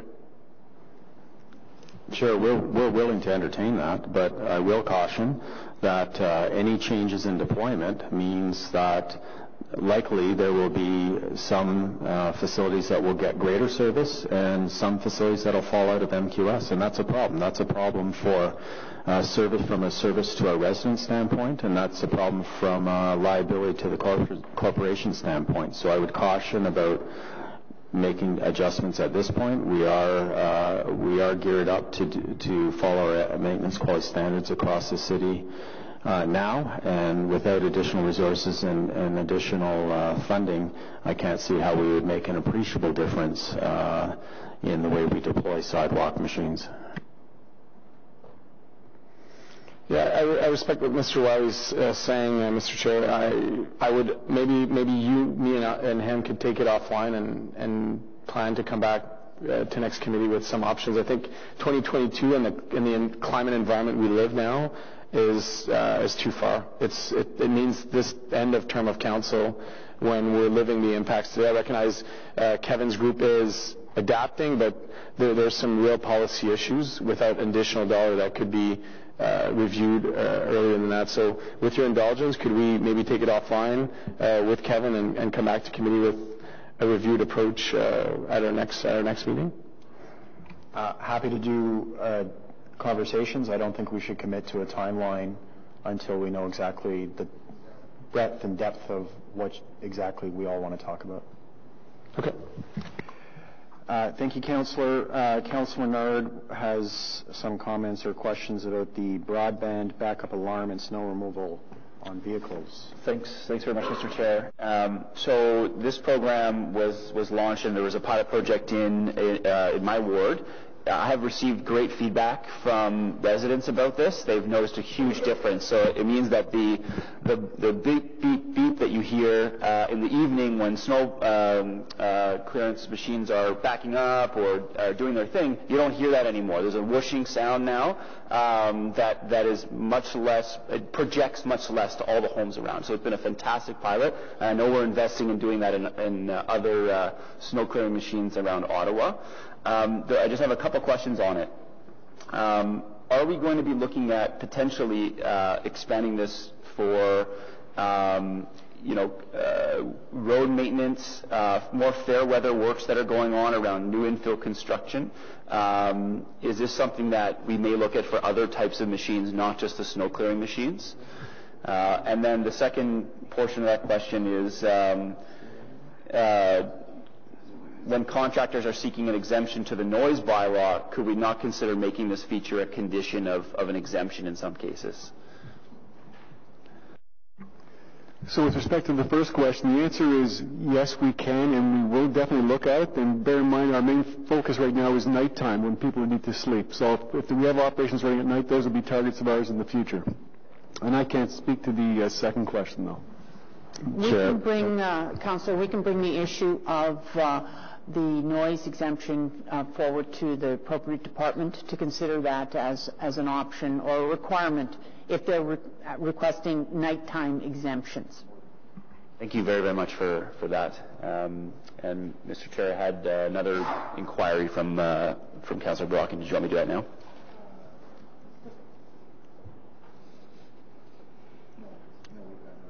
Okay. So thank you very much. We do have a notice of motion, I believe, Councillor Luloff, on behalf of Councillor Kavanaugh. Thank you, Mr. Chair. I realize that we can't all sit on every committee, so it is in the spirit of camaraderie that I move this motion on behalf of Councillor Kavanaugh. I don't personally agree with the motion, but I place it before you today. Or climate change. Do you want me to read all the whereases, Mr. Chair? I think the therefore is fine. Wonderful. Therefore, be it resolved that Transportation Committee directs staff to review its winter maintenance standards to improve the condition of the roads and sidewalks for its residents during the winter months, and have staff bring forward a report for consideration as part of the 2020 budget. Thank you, Mr. Chair. Thank you very much. We will debate that in April. Inquiries. Councillor Menard. Thanks very much, Mr. Chair. This inquiry is from Councillor Brockington, and it is, how will city staff responsible for snow operations adjust their snow operations strategy in 2020 to address and better mitigate ice from roadways and sidewalks? And then it goes on with climate projections for Ottawa indicating an increase in freeze-thaw cycles resulting in more icy conditions. The plan to address this and improve resident safety must be greatly improved. Put that for Councillor Brockington. Thank you very much, Councillor Menard. I have no other business. Adjournment. Our next meeting, is on the 3rd of April.